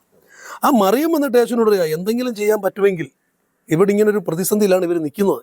അപ്പോൾ യേശു പറഞ്ഞു, സ്ത്രീ എനിക്കും നിനക്കും തമ്മിലെന്ന്. എന്നിട്ട് പിന്നെ നമ്മളവിടെ കാണുന്ന കാഴ്ച ആ വീട്ടിലെ പ്രശ്നം പരിഹരിക്കുക. ആ പ്രശ്നപരിഹാരം അവരെ സംബന്ധിച്ച് ഭയങ്കര ഒരു അത്ഭുതമാണ്. പിന്നീട് അങ്ങോട്ട് കാണുമ്പോൾ എല്ലാം ഓരോരുത്തരുടെ പ്രശ്നം പരിഹരിക്കുക യേശു ചെയ്തിട്ടുള്ളത്. അവിടെ പക്ഷപാതക്കാരനെ ചുമന്നുകൊണ്ട് വരുന്നു, പരിഹരിച്ചു കൊടുക്കുന്നു, കുരുടനെ വരുന്നു, മുടന്തം വരുന്നു, ഇതെല്ലാം യേശുക്രിസ്തു പരിഹരിക്കും. ഇതിനെല്ലാം യേശുക്രിസ്തുവിനാകും. ഇനി യേശുക്രിസ്തുവിനോട് ഇങ്ങോട്ട് വന്ന് പറഞ്ഞിട്ടല്ലേ പോലും യേശുക്രിസ്തു അങ്ങോട്ട് ചെന്നിട്ട് ചിലരുടെ വിഷയങ്ങളിൽ ഇടപെടുന്നുണ്ട്. ഇപ്പം നയൻ പട്ടണത്തിൽ ഒരു വിധവയായ മനുഷ്യൻ തൻ്റെ ഏകജാതനായ മകൻ്റെ ഒരേ ഒരു മോൻ്റെ ഡെഡ് ബോഡിയുമായിട്ട് ഇങ്ങനെ വിലാപത്തോടെ പോകുമ്പോൾ യേശു അങ്ങോട്ട് ചെന്നിട്ട് തടഞ്ഞു നിർത്തിയിട്ട് ആ മകനെ ഉയർപ്പിച്ച് കൊടുക്കുന്ന രംഗമൊക്കെ ഉണ്ട്. പക്ഷേ യേശുക്രിസ്തു വന്ന ഇതിനൊന്നുമല്ല. യേശുക്രിസ്തു ഇതിനൊന്നുമല്ല വന്നത്. കാരണം ഇതൊക്കെ ചെയ്തപ്പോൾ 5 അപ്പം കൊണ്ട് വിശന്നിരിക്കുന്ന എല്ലാവർക്കും ആഹാരം കൊടുത്തു, വിശന്നിരിക്കുന്നവർക്ക് ആഹാരം കൊടുത്തു, മുടന്തിനെ നടത്തി, ഇതെല്ലാം ചെയ്തു. പക്ഷെ കുറേ കഴിഞ്ഞപ്പോൾ യേശുക്രിസ്തു നിത്യജീവനെക്കുറിച്ച് സംസാരിക്കാൻ തുടങ്ങി. ജീവൻ്റെ വചനത്തെക്കുറിച്ച് പറയാൻ തുടങ്ങി. ജീവൻ്റെ അപ്പം ഞാനാകുന്നു എന്ന് പറഞ്ഞു. നിങ്ങൾ ഈ അപ്പം തിന്നിട്ട് ഈ ആളുകൾ 10,000-15,000 ഒക്കെ യേശുവിനെ ഫോളോ ചെയ്തു തുടങ്ങിയപ്പോൾ യേശു പറഞ്ഞു, നിങ്ങൾ ഈ വരുന്നത് എന്തിനാണെന്ന് എനിക്കറിയാം, നിങ്ങൾ അപ്പം തിന്ന് തൃപ്തരായതുകൊണ്ട് ഈ ആൾ കൂടുന്നത്. ഇന്നും പലയിടത്തും ആൾ കൂടുന്നത്, ഈ ആൾ കൂടുന്ന സഭകളിലും സംഘടനകളിലും ഒക്കെ ചെന്നേ അതിൻ്റെ നടത്തിപ്പുകാരാണേലും വരുന്നവരാണേലും പറയുന്ന ഒരു കാര്യമാണ്, ഞങ്ങൾ ഇവിടെ വന്നേ പിന്നെ ഞങ്ങളുടെ വിസ അടിച്ച് കിട്ടിയത്, ഞങ്ങളുടെ കടം മാറിയത്. അപ്പോൾ പ്രശ്നപരിഹാരം അവരും കൊടുക്കുന്നത് പ്രശ്നപരിഹാരം. ശരിക്കും പറഞ്ഞു കഴിഞ്ഞാൽ ഈ നാളത്തെപ്പറ്റി വിചാരപ്പെടരുതെന്നാണ് ബൈബിൾ പഠിപ്പിച്ചിരിക്കുന്നത്. പക്ഷേ ഇവിടുത്തെ ഉപദേശിമാരും പ്രവാചകന്മാരും മുഴുവൻ നാളത്തെ പറ്റി കാര്യങ്ങളാണ് പറഞ്ഞുകൊണ്ടിരിക്കുന്നത്, ബൈബിളിന് വിരുദ്ധമായ കാര്യങ്ങളാണ് പറഞ്ഞുകൊണ്ടിരിക്കുന്നത്. എന്നാൽ യേശുക്രിസ്തുവിൻ്റെ അടുക്ക വന്ന എല്ലാവരുടെയും പ്രശ്നങ്ങൾക്ക് യേശു പരിഹാരം നോക്കി. അവസാനം ഇവരോടും പറയും, നിങ്ങൾ അപ്പം തിന്ന് തൃപ്തരായതുകൊണ്ട് എൻ്റെ അടുക്ക വന്നത്. നിങ്ങൾ നിലനിൽക്കുന്ന അപ്പത്തിന് വേണ്ടി ആഗ്രഹിക്കൂ. അവിടെ മുതൽ സംഗതി മാറി. നിലനിൽക്കുന്ന വിഷയത്തെക്കുറിച്ച് യേശുക്രിസ്തു സംസാരിക്കാൻ തുടങ്ങിയപ്പോൾ എന്ത് പറ്റി? ആളുകൾ പതിയെ കൊഴിഞ്ഞു പോകാൻ തുടങ്ങി. പക്ഷെ അങ്ങനെ കൊഴിഞ്ഞു പോകുന്നൊരു വേളയിൽ അവസാനം പത്രോസ് പറഞ്ഞു, കർത്താവെ എല്ലാവരും പൊയ്ക്കൊണ്ടിരിക്കുകയാണല്ലോ. യേശു പറഞ്ഞു, ഓക്കെ, നിങ്ങൾക്കും വേണേപ്പം. അപ്പോൾ പത്രോസ് പറയും, ഞങ്ങൾ നിന്നെ വിട്ട് എങ്ങോട്ട് പോകുന്നുണ്ട്? നിത്യജീവൻ്റെ മൊഴിയാണ് ഞങ്ങൾ കേൾക്കുന്നത്. അപ്പോൾ ഇവിടെയാണ് വിഷയം കിടക്കുന്നത്. അപ്പോൾ യേശുക്രിസ്തുവിന് ഇതൊന്നും അസാധ്യമല്ല. വാസ്തവത്തിൽ ഇതെല്ലാം യേശുക്രിസ്തു ചെയ്യുന്നതിൻ്റെ പിന്നിൽ ഇവൻ യേശുക്രിസ്തുവിനെ അറിയണം. ഇവൻ്റെ പ്രശ്നപരിഹാരത്തിന് ശരിക്കും പറഞ്ഞാൽ ഇന്ന് പലരും ഈ ഭക്തി ഒരു ആദായ സൂത്രമാണ്. ദൈവത്തിൽ നിന്ന് യേശുക്രിസ്തുവിൽ നിന്ന് ചിലത് അത് പ്രാർത്ഥിച്ചാൽ മതി, ഉപവസിച്ചാൽ മതി, പെന്തക്കോസ്തുകാരുടെ കൂട്ടായ്മയ്ക്കകത്ത് പോയാൽ പ്രശ്നം തീരും എന്ന് പറഞ്ഞു. എന്നാൽ പ്രശ്നം തീർക്കാൻ കൂട്ടായ്മയ്ക്ക് വരുന്നു, പ്രശ്നം തീരുന്നു. ആ പ്രശ്നം തീരുന്നു, വേറെ 10 പേരോട് വരുന്നു, അടുത്ത 10 പേരോട് വരുന്നു, പ്രശ്നം തീർക്കാൻ വരുന്നു. അപ്പോൾ പ്രശ്നം തീർക്കാൻ വരുന്നു, പ്രശ്നം തീർത്തിട്ട് മടങ്ങിപ്പോകുന്നു. ഇത് വാസ്തവത്തിൽ ഒരു ബിസിനസ്സാണ്, ഡീലിംഗ് ആണ്, കച്ചവടമാണ് നടക്കുന്നത്. യേരുശലേം ദേവാലയത്തിൽ യേശുക്രിസ്തു ചാട്ടവാറുമായിട്ട് നിന്നു. അവിടെ എന്താ നടന്നത്? അവിടെ കുറേ പേര് അവരുടെ കയ്യിലുള്ളതുമായിട്ട് വരുന്നു, കൊടുക്കുന്നു, വേറെ ചിലത് വാങ്ങുന്നു. അതാണല്ലോ കച്ചവടം. ഇവരൊരു പ്രാവിനെ കൊണ്ടുവരുന്നു, അവരതിൻ്റെ വില കൊടുക്കുന്നു, ആ വില മേടിച്ചുകൊണ്ട് അവർ തിരിച്ചു പോകുന്നു. ഇവിടെ ഇന്നും ഈ പള്ളികളാണെങ്കിലും പെന്തക്കോസ്ത് ആളുകളാണെങ്കിലും കൺവെൻഷൻ സ്ഥലങ്ങളിലാണ് ബാനർ കെട്ടിയിട്ട് പറയുന്നത് എന്താ? രോഗശാന്തി, അത്ഭുത രോഗശാന്തി, വിടുതൽ. അപ്പോൾ ആളുകൾ എന്തോ ആയിരുന്നു? അവരുടെ പ്രശ്നവുമായിട്ട് വരുന്നു, പ്രശ്നം പരിഹരിക്കുന്നു. പകരം ആളുകൾ എന്തോ കൊടുക്കുന്നു? പണം കൊടുക്കുന്നു. പ്രവാചകന് പണം കൊടുക്കുന്നു, പ്രവാചകൻ പ്രശ്നം പരിഹരിക്കുന്നു. പണം കൊടുക്കുന്നു, തിരിച്ചു മേടിക്കുന്നു, അങ്ങോട്ട് കൊടുക്കുന്നു, ഇങ്ങോട്ട് മേടിക്കുന്നു. ഇതിനെ കച്ചവടം എന്ന് പറയുന്നത്. ഈ കച്ചവടം ഇന്നും നടക്കുന്നത്. വാസ്തവത്തിൽ അതല്ല ക്രിസ്തുവിൻ്റെ സുവിശേഷം. നീ ഒന്നും കൊടുത്തില്ലെങ്കിലും അവൻ നിനക്ക് വേണ്ടി ചിലത് ചെയ്തു കഴിഞ്ഞു. അത് നീ ഒന്ന് വിശ്വസിക്കുക. അത് വിശ്വസിക്കുന്നിടത്താണ് നീ സ്വതന്ത്രനാകുന്നത്. അപ്പോൾ ആ കർത്താവിന് ഇത്തരം കാര്യങ്ങൾ ചെയ്യാൻ കഴിയും എന്നുള്ളത് കൊണ്ട് ആളുകൾ അത്തരം കാര്യങ്ങളിൽ മാത്രം ലിമിറ്റ് ചെയ്യുന്നു എന്നുള്ളതേ ഉള്ളൂ. വാസ്തവത്തിൽ ഇതൊന്നുമല്ല.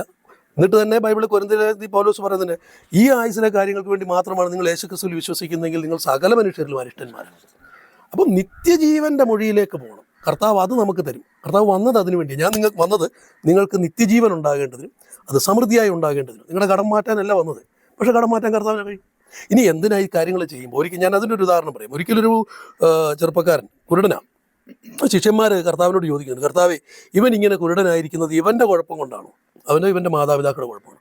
അപ്പോൾ യേശുക്രിസ്തു പറയുന്നൊരു കാര്യമുണ്ട്, ഇവൻ കുരുടനായിരിക്കുന്നത് ഇവൻ്റെ പാപവുമല്ല, എൻ്റെ മാതാപിതാക്കളുടെ പാപവുമല്ല, ദൈവത്തിൻ്റെ പ്രവൃത്തി ഇവനിൽ വെളിപ്പെടാൻ. അപ്പോൾ നമ്മുടെ ചില പ്രശ്നങ്ങൾ ദൈവത്തിൻ്റെ പ്രവൃത്തി വെളിപ്പെടേണ്ടതിനായി, നമ്മളെ ദൈവത്തിലേക്ക് ആകർഷിക്കേണ്ടതിനായി, വിശ്വസിക്കേണ്ടതിനായി നമ്മുടെ ജീവിതത്തിൽ ചില വിഷയങ്ങൾ. ഇപ്പോൾ എൻ്റെ മകൻ മരിച്ചു പോകുമെന്ന് ഉറപ്പ് വന്നൊരു സ്ഥാനത്ത് പ്രാർത്ഥിച്ച് അവന് ദൈവം വിടുതൽ കൊടുത്തു. അവിടെ ഞാൻ യേശുക്രിസ്തുവിൽ വിശ്വസിക്കാൻ തുടങ്ങി. പക്ഷേ അതുകൊണ്ട് ഇനി അവൻ മരിക്കത്തില്ലെന്നാണോ എൻ്റെ അർത്ഥം? അല്ലെങ്കിൽ അവന് വീണ്ടും രോഗം വരത്തില്ലെന്നാണോ അർത്ഥം? അല്ല, പിന്നെ രോഗം വന്ന യേശുവിനെ കൈവിട്ടു എന്നാണോ അർത്ഥം? അന്ന് യേശു സൗഖ്യം തന്നു. ഇപ്പം എനിക്ക് പലരും അങ്ങനെയാണല്ലോ, ക്യാൻസർ വന്നു, യേശു സൗഖ്യമാക്കി വിശ്വാസത്തിൽ വന്നു. ഈ പറയുന്ന ആൾ കുറേ കഴിയുമ്പോൾ വീണ്ടും ക്യാൻസർ വരുന്നുണ്ട്. അപ്പോൾ യേശു കൈവിട്ടെന്ന് വിചാരിക്കണോ? ഇല്ല. അപ്പോൾ ഈ കാര്യങ്ങളൊക്കെ നടക്കുന്നത് എന്തിനാണെന്ന് ചോദിച്ചു കഴിഞ്ഞാൽ അവൻ യേശുക്രിസ്തുവിൽ വിശ്വസിക്കാൻ വേണ്ടി, അല്ലെങ്കിൽ അവനോ അവൻ്റെ വീട്ടിലുള്ളവർ വിശ്വസിക്കാൻ വേണ്ടി. പക്ഷേ ആ വിശ്വസിച്ചിട്ട് അവൻ യേശുക്രിസ്തുവിനെ ഫോളോ ചെയ്ത് നിത്യതയുടെ ആഴത്തിലേക്ക് പോകുന്നതിന് പകരം വീണ്ടും ഭൗമിക വിഷയത്തിൽ തന്നെ കുരുങ്ങിക്കിടക്കുന്നെങ്കിൽ ആ സത്യത്തെ അറിയാൻ അവസരം ലഭിച്ചവനെ ഭൂമിയിൽ കുരുക്കിക്കളയുന്ന തക്കവണ്ണമുള്ള സുവിശേഷകർ ഈ നാട്ടിലുണ്ട്. കള്ള ശുശ്രൂഷകന്മാരുണ്ട്. ആ കള്ള ശുശ്രൂഷകന്മാരുടെ വലയിൽ പെട്ട് ഇവർ യഥാർത്ഥ തേജസ് തിരിച്ചറിയാതെ പോവുകയാണ്. അവിടെ എന്നാ പറ്റുന്നത്? കർത്താവ് തന്നെ പറഞ്ഞു, സുവിശേഷത്തിൻ്റെ തേജസ് മറച്ചു കളയുന്ന ഈ ലോകത്തിൻ്റെ ശക്തികൾ അവിശ്വാസികളുടെ ഹൃദയത്തെ കുരുടാക്കി കളയും. അപ്പോൾ വിശ്വസിക്കേണ്ടത് ക്രിസ്തുവിൻ്റെ പ്രശ്നം പരിഹരിക്കുന്നതല്ല വിശ്വസിക്കേണ്ടത്, ക്രിസ്തു വന്നത് എന്താണെന്നാണ് വിശ്വസിക്കേണ്ടത്. അപ്പോൾ അതുകൊണ്ട് അത് സ്വാഭാവികമാണ്. അപ്പോൾ ബ്രദറെ, ഈ സുവിശേഷം, ബൈബിളിലെ നിർമ്മലമായ സുവിശേഷം, അത് ജനങ്ങൾക്ക് സ്വീകാര്യമല്ലാതിരിക്കുമ്പോൾ, അവർക്ക് മനസ്സിലാകാതിരിക്കുമ്പോൾ, അല്ലെങ്കിൽ താല്പര്യമില്ലാതിരിക്കുമ്പോൾ, ജനങ്ങളെ ആകർഷിക്കുന്നതിന് വേണ്ടി കർത്താവ് ചെയ്ത അത്ഭുതങ്ങളും ഭൗതികമായ അനുഗ്രഹങ്ങളും ഒക്കെ ഇങ്ങനെ പ്രൊജക്റ്റ് ചെയ്ത് കാണിക്കുന്നത് തെറ്റാണെന്നാണോ സഹോദരൻ പറയുന്നത്? തീർച്ചയായിട്ടും അത് തെറ്റാണെന്ന് പറയും. പൗലോസിൻ്റെ ജീവിതം തന്നെ നമുക്ക് എടുക്കാം. വന്ന് പല പെന്തക്കോസ്തുകാർക്കും പൗലോസിൻ്റെ ഉപദേശങ്ങളെ തള്ളിക്കളയണമെന്ന് ആവശ്യപ്പെടുന്നവരുണ്ട്. പക്ഷേ പൗലോസിൻ്റെ 1-2 വാക്യം പറയാം. ഒന്ന്, നമ്മൾ 2 കൊരിന്ത്യർക്ക് എഴുതിയ 2-ാം ലേഖനം, അതിൻ്റെ 4-ാം അധ്യായത്തിൻ്റെ പ്രാരംഭ വാക്യം മുതലിങ്ങനെ വായിക്കുമ്പോൾ, അതുകൊണ്ട് ഞങ്ങൾക്ക് കരുണ ലഭിച്ചിട്ട് ഈ ശുശ്രൂഷ ഉണ്ടാകയാൽ ഞങ്ങൾ അധൈര്യപ്പെടാതെ ലജ്ജാകരമായ രഹസ്യങ്ങളെ ത്യജിച്ച് ഉപായം പ്രയോഗിക്കാതെയും ദൈവവചനത്തിൽ കൂട്ടിച്ചേർക്കാതെയും സത്യം വെളിപ്പെടുത്തുന്നതിനാൽ ദൈവസന്നിധിയിൽ സകല മനുഷ്യരുടെയും മനസാക്ഷിക്ക് ഞങ്ങളെ തന്നെ ബോധ്യമാക്കുന്നു. എന്നാൽ ഞങ്ങളുടെ സുവിശേഷം മറഞ്ഞിരിക്കുന്നുവെങ്കിൽ നശിച്ചു പോകുന്നവർക്ക് എത്ര മറഞ്ഞിരിക്കുന്നത്? ദൈവപ്രതിമയായ ക്രിസ്തുവിൻ്റെ തേജസ്സുള്ള സുവിശേഷത്തിൻ്റെ പ്രകാശനം ശോഭിക്കാതിരിപ്പാൻ ഈ ലോകത്തിൻ്റെ ദൈവം അവിശ്വാസികളുടെ മനസ്സ് കുരുടാക്കി. ഇവിടെ എന്താ പൗലോസ് മറ്റൊരിടത്ത് പറയുന്നുണ്ട്, കൃപയാല. ഇപ്പോൾ സുവിശേഷം പൗലോസ് ഇങ്ങനെ നടന്നു പോകുന്ന കൂട്ടത്തിൽ ഒരു കുളിക്കടവിൽ കുറേ സ്ത്രീകളൊക്കെ നിൽക്കുന്നുണ്ട് അവിടെ സുവിശേഷം പറഞ്ഞൊരു കാര്യമുണ്ട്. അവിടെ ലുദിയ എന്ന് പറയുന്ന ഒരാളിൻ്റെ ഹൃദയം ദൈവം തുറന്നു. അപ്പോൾ സുവിശേഷം യഥാർത്ഥമായി പ്രസംഗിച്ചാൽ അത് ദൈവത്തിൻ്റെതാണ് സുവിശേഷം. ദൈവം ആരെയൊക്കെയാണ് മുൻ നിയമിച്ചിട്ടുള്ളത് അവരുടെ ഹൃദയം ദൈവം തുറക്കും. അപ്പോൾ യേശുക്രിസ്തു തന്നെ പറഞ്ഞു, എൻ്റെ ആടുകൾ എൻ്റെ ശബ്ദം കേൾക്കും, അവ എന്നെ അനുഗമിക്കും. അപ്പം നമ്മൾ ഈ സുവിശേഷം പറയുമ്പോൾ ഇവരുടെ ഒന്നും ഹൃദയങ്ങൾ തുറക്കുന്നില്ല, അപ്പോൾ ഇവരെ എങ്ങനെയെങ്കിലും ഒന്ന് കൊണ്ടുവരണമല്ലോ എന്ന് നമ്മൾ ആഗ്രഹിച്ചിട്ട് നമ്മൾ അതിനകത്ത് ടെക്നിക്ക് ഉപയോഗിക്കുക. അതാണല്ലോ ചോദ്യം. അപ്പോൾ അതിനകത്ത് നമ്മൾ ടെക്നിക്ക് ഉപയോഗിക്കുക, നമ്മൾ പ്രവചനം അടിക്കുന്നു, നിന്നെ ഇപ്പോൾ കണ്ടതാ, ഇന്ന് രാത്രി നിൻ്റെ പ്രശ്നം അതായത് സാധാരണ കൈനോട്ടക്കാർ എടുക്കുന്ന ചില അഭ്യാസമുണ്ട്, കോമണായി പറയുന്ന കുറേ കാര്യങ്ങൾ. അതേത് മനുഷ്യനോട് പറഞ്ഞാലും അവൻ്റെ ജീവിതത്തിലും അങ്ങനെ കുറേ അഭ്യാസ പ്രകടനങ്ങൾ നടത്തി ഇവരെ ആകർഷിച്ചിട്ട് ഇവരെ യേശു ക്രിസ്തുവിനെ ഉള്ളിൽ കയറ്റി വിടുക എന്ന് പറയുന്ന ഒരു പരിപാടിയാണ് നീ ചെയ്യുന്നതെങ്കിൽ ഒരു കാര്യം ഉറപ്പ്, നീ ദൈവത്താൽ നിയമിക്കപ്പെട്ട ശുശ്രൂഷകനേ അല്ല. ദൈവത്താൽ നിയമിക്കപ്പെട്ട ശുശ്രൂഷകൻ എന്ന് പറയണ്ട പൗലോസ് തുടങ്ങും. 1-ാം വാക്യം കിട്ടില്ല. 1-ാം വാക്യം, അതുകൊണ്ട് ഞങ്ങൾക്ക് കരുണ ലഭിച്ചിട്ട്, അതിന് ദൈവം ആദ്യം നിന്നെ നിയമിക്കണം. ഞങ്ങൾക്ക് കരുണ ലഭിച്ചിട്ട് ഈ ശുശ്രൂഷ ഉണ്ടാകിയാൽ. അപ്പോൾ ദൈവം ശുശ്രൂഷ ഏൽപ്പിച്ചതാണെങ്കിൽ ഒരു ടെക്നിക്കും വേണ്ട, ഒരു അധൈര്യവും വേണ്ട. നീ ധൈര്യമായിട്ട് യേശുക്രിസ്തുവിൻ്റെ സുവിശേഷം, നിർമ്മല സുവിശേഷം പറയുക. അത് വിശ്വസിക്കേണ്ടതിനായിട്ട് ദൈവം ആരുടെയൊക്കെ ഹൃദയം തുറന്നു കൊടുക്കുന്നു അവർക്കത് വിശ്വസിക്കാൻ പറ്റും, അവർ അനുഗമിക്കും. എല്ലാവരെയും കൂട്ടിച്ചേർക്കണമെന്ന് കർത്താവ് പറഞ്ഞില്ല. പോയി സാധനം സൃഷ്ടിയോട് സുവിശേഷം പറയാനേ പറഞ്ഞുള്ളൂ. ആരെങ്കിലും വിശ്വസിക്കുന്നെങ്കിൽ അവനെ സ്നാനപ്പെടുത്തിയിട്ട് ഞങ്ങൾ പഠിപ്പിച്ചതൊക്കെയും പ്രമാണിപ്പാൻ തക്കവണ്ണം പഠിപ്പിക്കാൻ നമ്മുടെ കർത്താവ് പഠിപ്പിക്കുന്നത്. എല്ലാവരെയും ഞാൻ മാനസാന്തരപ്പെടുത്തി ഇന്ത്യ രാജ്യം മുഴുവൻ നേടിക്കളയുമെന്നൊക്കെയുള്ള അഹംഭാവത്തോടെ ആ മോഹത്തോടും ദുർമോഹത്തോടൊക്കെ ഓടുന്നെങ്കിൽ ഈ പറഞ്ഞ ടെക്നിക്കൊക്കെ ഉപയോഗിക്കേണ്ടി വരും. അപ്പോൾ ഇവിടെ പൗലോസ് പറയുന്നറിയോ, ഞങ്ങൾ ലജ്ജാകരമായ രഹസ്യങ്ങളെ ത്യജിച്ചു. രഹസ്യങ്ങൾ മുഴുവൻ ലജ്ജയാണ്. കർത്താവ് ഏൽപ്പിച്ചിട്ടില്ലാത്ത കാര്യങ്ങൾ സുവിശേഷത്തിനകത്ത്, ദൈവവചനത്തിനകത്ത് വ്യാജ സാക്ഷ്യം പറയുക, വ്യാജ അത്ഭുതങ്ങൾ പറയുക, വ്യാജ പ്രവചനങ്ങൾ പറയുക, ജനത്തെ ആകർഷിക്കാൻ അതും ഇതും പറയുക, അതിനിടയ്ക്ക് കളിതമാശ പറയുക, പൊട്ടച്ചൊല്ലും കളിവാക്കും പറയുക, ജനത്തെ പിടിച്ചിരുത്താൻ ഈ സുവിശേഷ പ്രസംഗത്തിൻ്റെ ഇടയ്ക്ക് കളിതമാശ പറയുന്ന കക്ഷികളുണ്ട്. ഇതൊക്കെ ഇങ്ങനെയുള്ള ഒരു ടെക്നിക്കും ഞങ്ങൾ ഉപയോഗിക്കുന്നില്ല, ദൈവവചനത്തിൽ കൂട്ടിച്ചേർക്കുന്നില്ല. സത്യം വെളിപ്പെടുത്തുന്നതിനാൽ ദൈവസന്നിധിയിൽ സകല മനുഷ്യരുടെയും മനസ്സാക്ഷിക്ക് ഞങ്ങളെ തന്നെ ബോധ്യമാണ്. ഞങ്ങൾ പറയുന്നത് സത്യസുവിശേഷമായിരിക്കും. ഇനിയിപ്പോൾ ഉദാഹരണത്തിന് പൗലോസിൻ്റെ ജീവിതത്തിൽ ഒരു എക്സ്പീരിയൻസ് ഉണ്ടായി. അതൊരിക്കലും പൗലോസ് ഈ മിഷണറി യാത്രയെല്ലാം കഴിഞ്ഞ് തിരിച്ച് യെരുശലേമിൽ വരുമ്പം യെരുശലേമിലുള്ള ശിഷ്യന്മാരെ പൗലോസിനോട് പറഞ്ഞു, എടാ നീ ഇച്ചിരിയോട് മയപ്പെടുത്തണം, നീ ഇവിടെ ഈ മോശയുടെ പ്രമാണത്തിന് ഇവരൊക്കെ വിചാരിക്കുന്നത്. അപ്പോൾ അതുകൊണ്ട് നിനക്കെതിരെ വലിയ പ്രോബ്ലംസ് ഒക്കെ ഉണ്ട്. അപ്പോൾ നീ മോശയുടെ പ്രമാണത്തിനൊന്നും എതിരല്ലെന്ന് അവരെ ഒന്ന് ബോധ്യപ്പെടുത്തി എടുത്താൽ അവർ കുറച്ച് പേര് നിൻ്റെ കൂട്ടായ്മ വരാൻ, നിൻ്റെ പ്രസംഗം കേൾക്കാൻ വരാൻ സാധ്യതയുണ്ട്. അപ്പോൾ പൗലോസ് ചോദിച്ചു, ഞാൻ അതിനെന്താ ചെയ്യേണ്ടത്? അതിനൊരു കാര്യം കുഴപ്പമില്ല, ഞങ്ങളുടെ കൂട്ടത്തിൽ ഒരുത്തൻ ഈ യഹൂദന്മാർക്ക് തെറ്റായ ഒരുപാട് കൾച്ചർ കയറിയിട്ടുണ്ട്. ശിരസ് മുണ്ടനം ചെയ്യുക, അവിടെ നേർച്ച നേർന്നിട്ട് തലമുട്ട അടിക്കുക യെരുശലേമിൽ. അപ്പോൾ യഹൂദന്മാർക്ക് അതൊന്നൊരു വിഷയമല്ല, നേർച്ചകളും പരിപാടികളും. അപ്പോൾ അങ്ങനെ ഒരുത്തൻ ഇവിടെ ഉണ്ട്, നീയും കൂടെ വന്ന് അതിൻ്റെ കൂടെ ഒന്ന് സഹകരിക്കാമെങ്കിൽ നീ ഈ പറയുന്ന കാര്യത്തിനൊക്കെ അനുകൂലമാണെന്ന് അവർക്കൊന്ന് തോന്നുമല്ലോ. നീ അത് ചെയ്യണ്ട, പക്ഷെ നീ അതിൻ്റെ കൂട്ടത്തിലൊന്ന് വന്ന് നിന്നാൽ, നീ ഞങ്ങളുടെ ഈ യഹൂദന്മാർക്ക് എതിരല്ല എന്ന് അവർക്കൊന്ന് ബോധ്യപ്പെടുത്തി കൊടുത്താൽ അവർ നിന്നെ കേൾക്കാൻ വരും. അന്നേരം പൗലോസ് വിചാരിച്ചു, എന്നാൽ ശരി, അങ്ങനെയാണെങ്കിലും 10 പേരെ ആകർഷിക്കാം, ഞാൻ അങ്ങ് ആയേക്കാം എന്ന് പറഞ്ഞുകൊണ്ട് പൗലോസ് അങ്ങോട്ട് പോയി. ഫലത്തിൽ എന്തുണ്ടായി? അവിടെ കൂടി വേറെ സ്ഥലത്തുനിന്ന് വന്ന യഹൂദന്മാർ പൗലോസിനെ തിരിച്ചറിഞ്ഞാൽ പറഞ്ഞു, ഇവൻ ഭയങ്കര കുഴപ്പക്കാരനെ, ഇവൻ അടി കൊടുക്കണമെന്ന്. അന്നേരം അടി കൊടുത്തു. ആകർഷിക്കണമെന്ന് ആഗ്രഹിച്ചൊരു ടെക്നിക്ക് ഉപയോഗിച്ച നിലവിലുള്ള അവിടുത്തെ ക്രൈസ്തവ സഹോദരന്മാർ പറഞ്ഞത് കേട്ടിട്ട് പൗലോസ് ഉപദേശി ഒന്ന് വളഞ്ഞു കൊടുത്തതാണ്.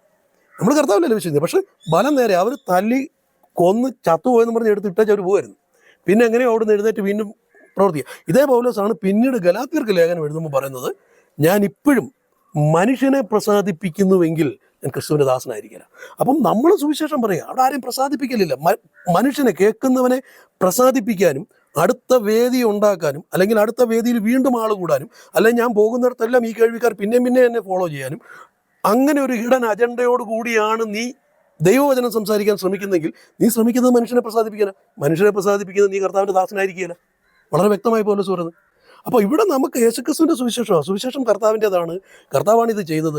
ഈ ആടുകൾ കർത്താവിൻ്റെതാണ്. അവൻ്റെ രക്തത്താൽ അവൻ വീണ്ടെടുക്കപ്പെട്ട ആടുകൾ അവിടെങ്ങളിലുണ്ട്. അവരോട് അവൻ്റെ ശബ്ദം കേൾപ്പിക്കുക. ആരൊക്കെയാണോ അവൻ്റെ ആടുകളായിട്ട് കർത്താവ് നിയമിച്ചിട്ടുള്ളത് അവർക്കത് ഗ്രഹിക്കാൻ പറ്റും, അവരത് ഫോളോ ചെയ്യും. അവരോട് ഒരു ഉപായവും ഇല്ലാതെ ദൈവവചനം ക്രിയമായിട്ട് പറയുക.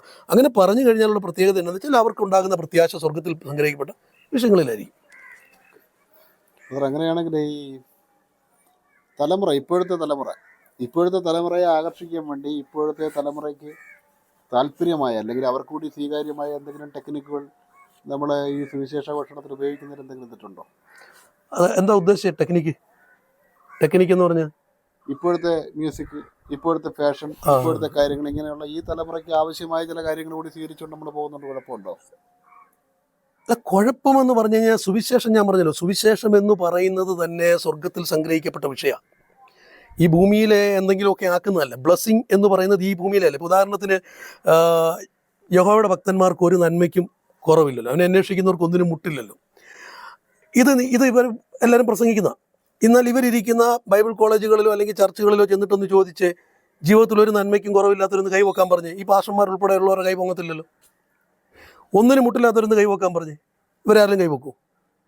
അപ്പോൾ ഇവരുടെ എല്ലാം ജീവിതത്തിൽ നന്മയ്ക്ക് കുറവുണ്ട്, മുട്ടുമുണ്ട്. പക്ഷേ ഇവരെല്ലാം ഇത് പ്രസംഗിക്കുക. ഈ പ്രസംഗിക്കുന്നത് എന്താണെന്ന് ഇവർക്ക് അറിയത്തില്ല. നന്മയെന്ന് പറഞ്ഞാൽ എന്താണെന്ന് അറിയത്തില്ല, മുട്ടെന്ന് പറഞ്ഞാൽ എന്താണെന്ന് അറിയത്തില്ല. നന്മയെന്ന് പറഞ്ഞാൽ നശിച്ചു പോകാത്തതാണ്.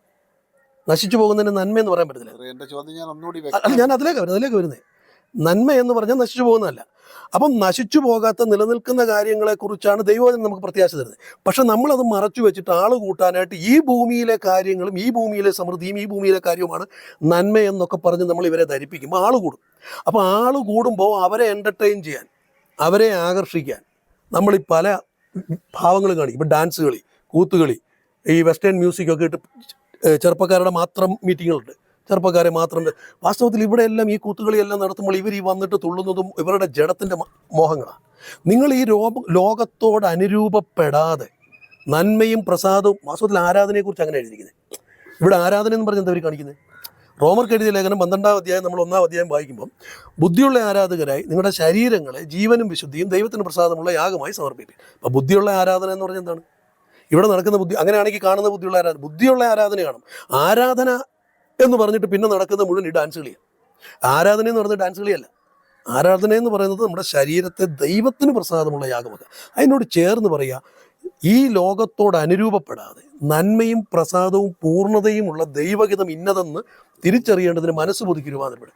ഇവിടെ ദൈവഹിതമല്ല പരിശോധിക്കുന്നത്, ഇവിടെ ലോകത്തിന് ഏതാ ട്രെൻഡ്, ലോകത്തിൻ്റെ ട്രെൻഡാണ് നോക്കുന്നത്. ആ ലോകത്തിൻ്റെ ഇന്നത്തെ ചെറുപ്പക്കാരുടെ ട്രെൻഡ് എന്താണ്, അവർക്ക് ഏതാണ് ഇഷ്ടം, അവരുടെ ഇഷ്ടങ്ങൾക്കനുസരിച്ച് ഇന്ന് 90 എന്ന അപ്പച്ചന്മാരായിട്ടുള്ള പാഷന്മാർ വരെ കൂത്തു കളിക്കാൻ ഇറങ്ങുക. അപ്പോൾ പിന്നെ അവരെന്ത് പ്രസംഗിക്കാൻ പറ്റും? ഇവർക്ക് വേണ്ടത് ലോകത്തിൻ്റെ കാര്യമാണ്. ജഡമോഹം, കൺമോഹം, ജീവനത്തിൻ്റെ പ്രതാപം. അതാണ് ഈ പ്രസംഗങ്ങളിൽ മുഴുവൻ നിൽക്കുന്നത്. ആരാധനയിലും അതാണ് നിലനിൽക്കുന്നത്. അതെങ്ങനെ യേശുക്രിസ്തു? ഇതിനെയാണ് പൗലോസ് പറഞ്ഞത് ഞങ്ങൾ പഠിപ്പിക്കാത്ത മറ്റൊരു കാര്യം. ഇത് സുവിശേഷമേ അല്ലെന്നുള്ളത്. ഈ പേക്കുകൂത്തുകളെയും ബഹളവും കൂടുമ്പോൾ നാട്ടുകാർക്ക് അരോചത്വം ഉണ്ടാവും, അവരിറങ്ങും, തല്ലും.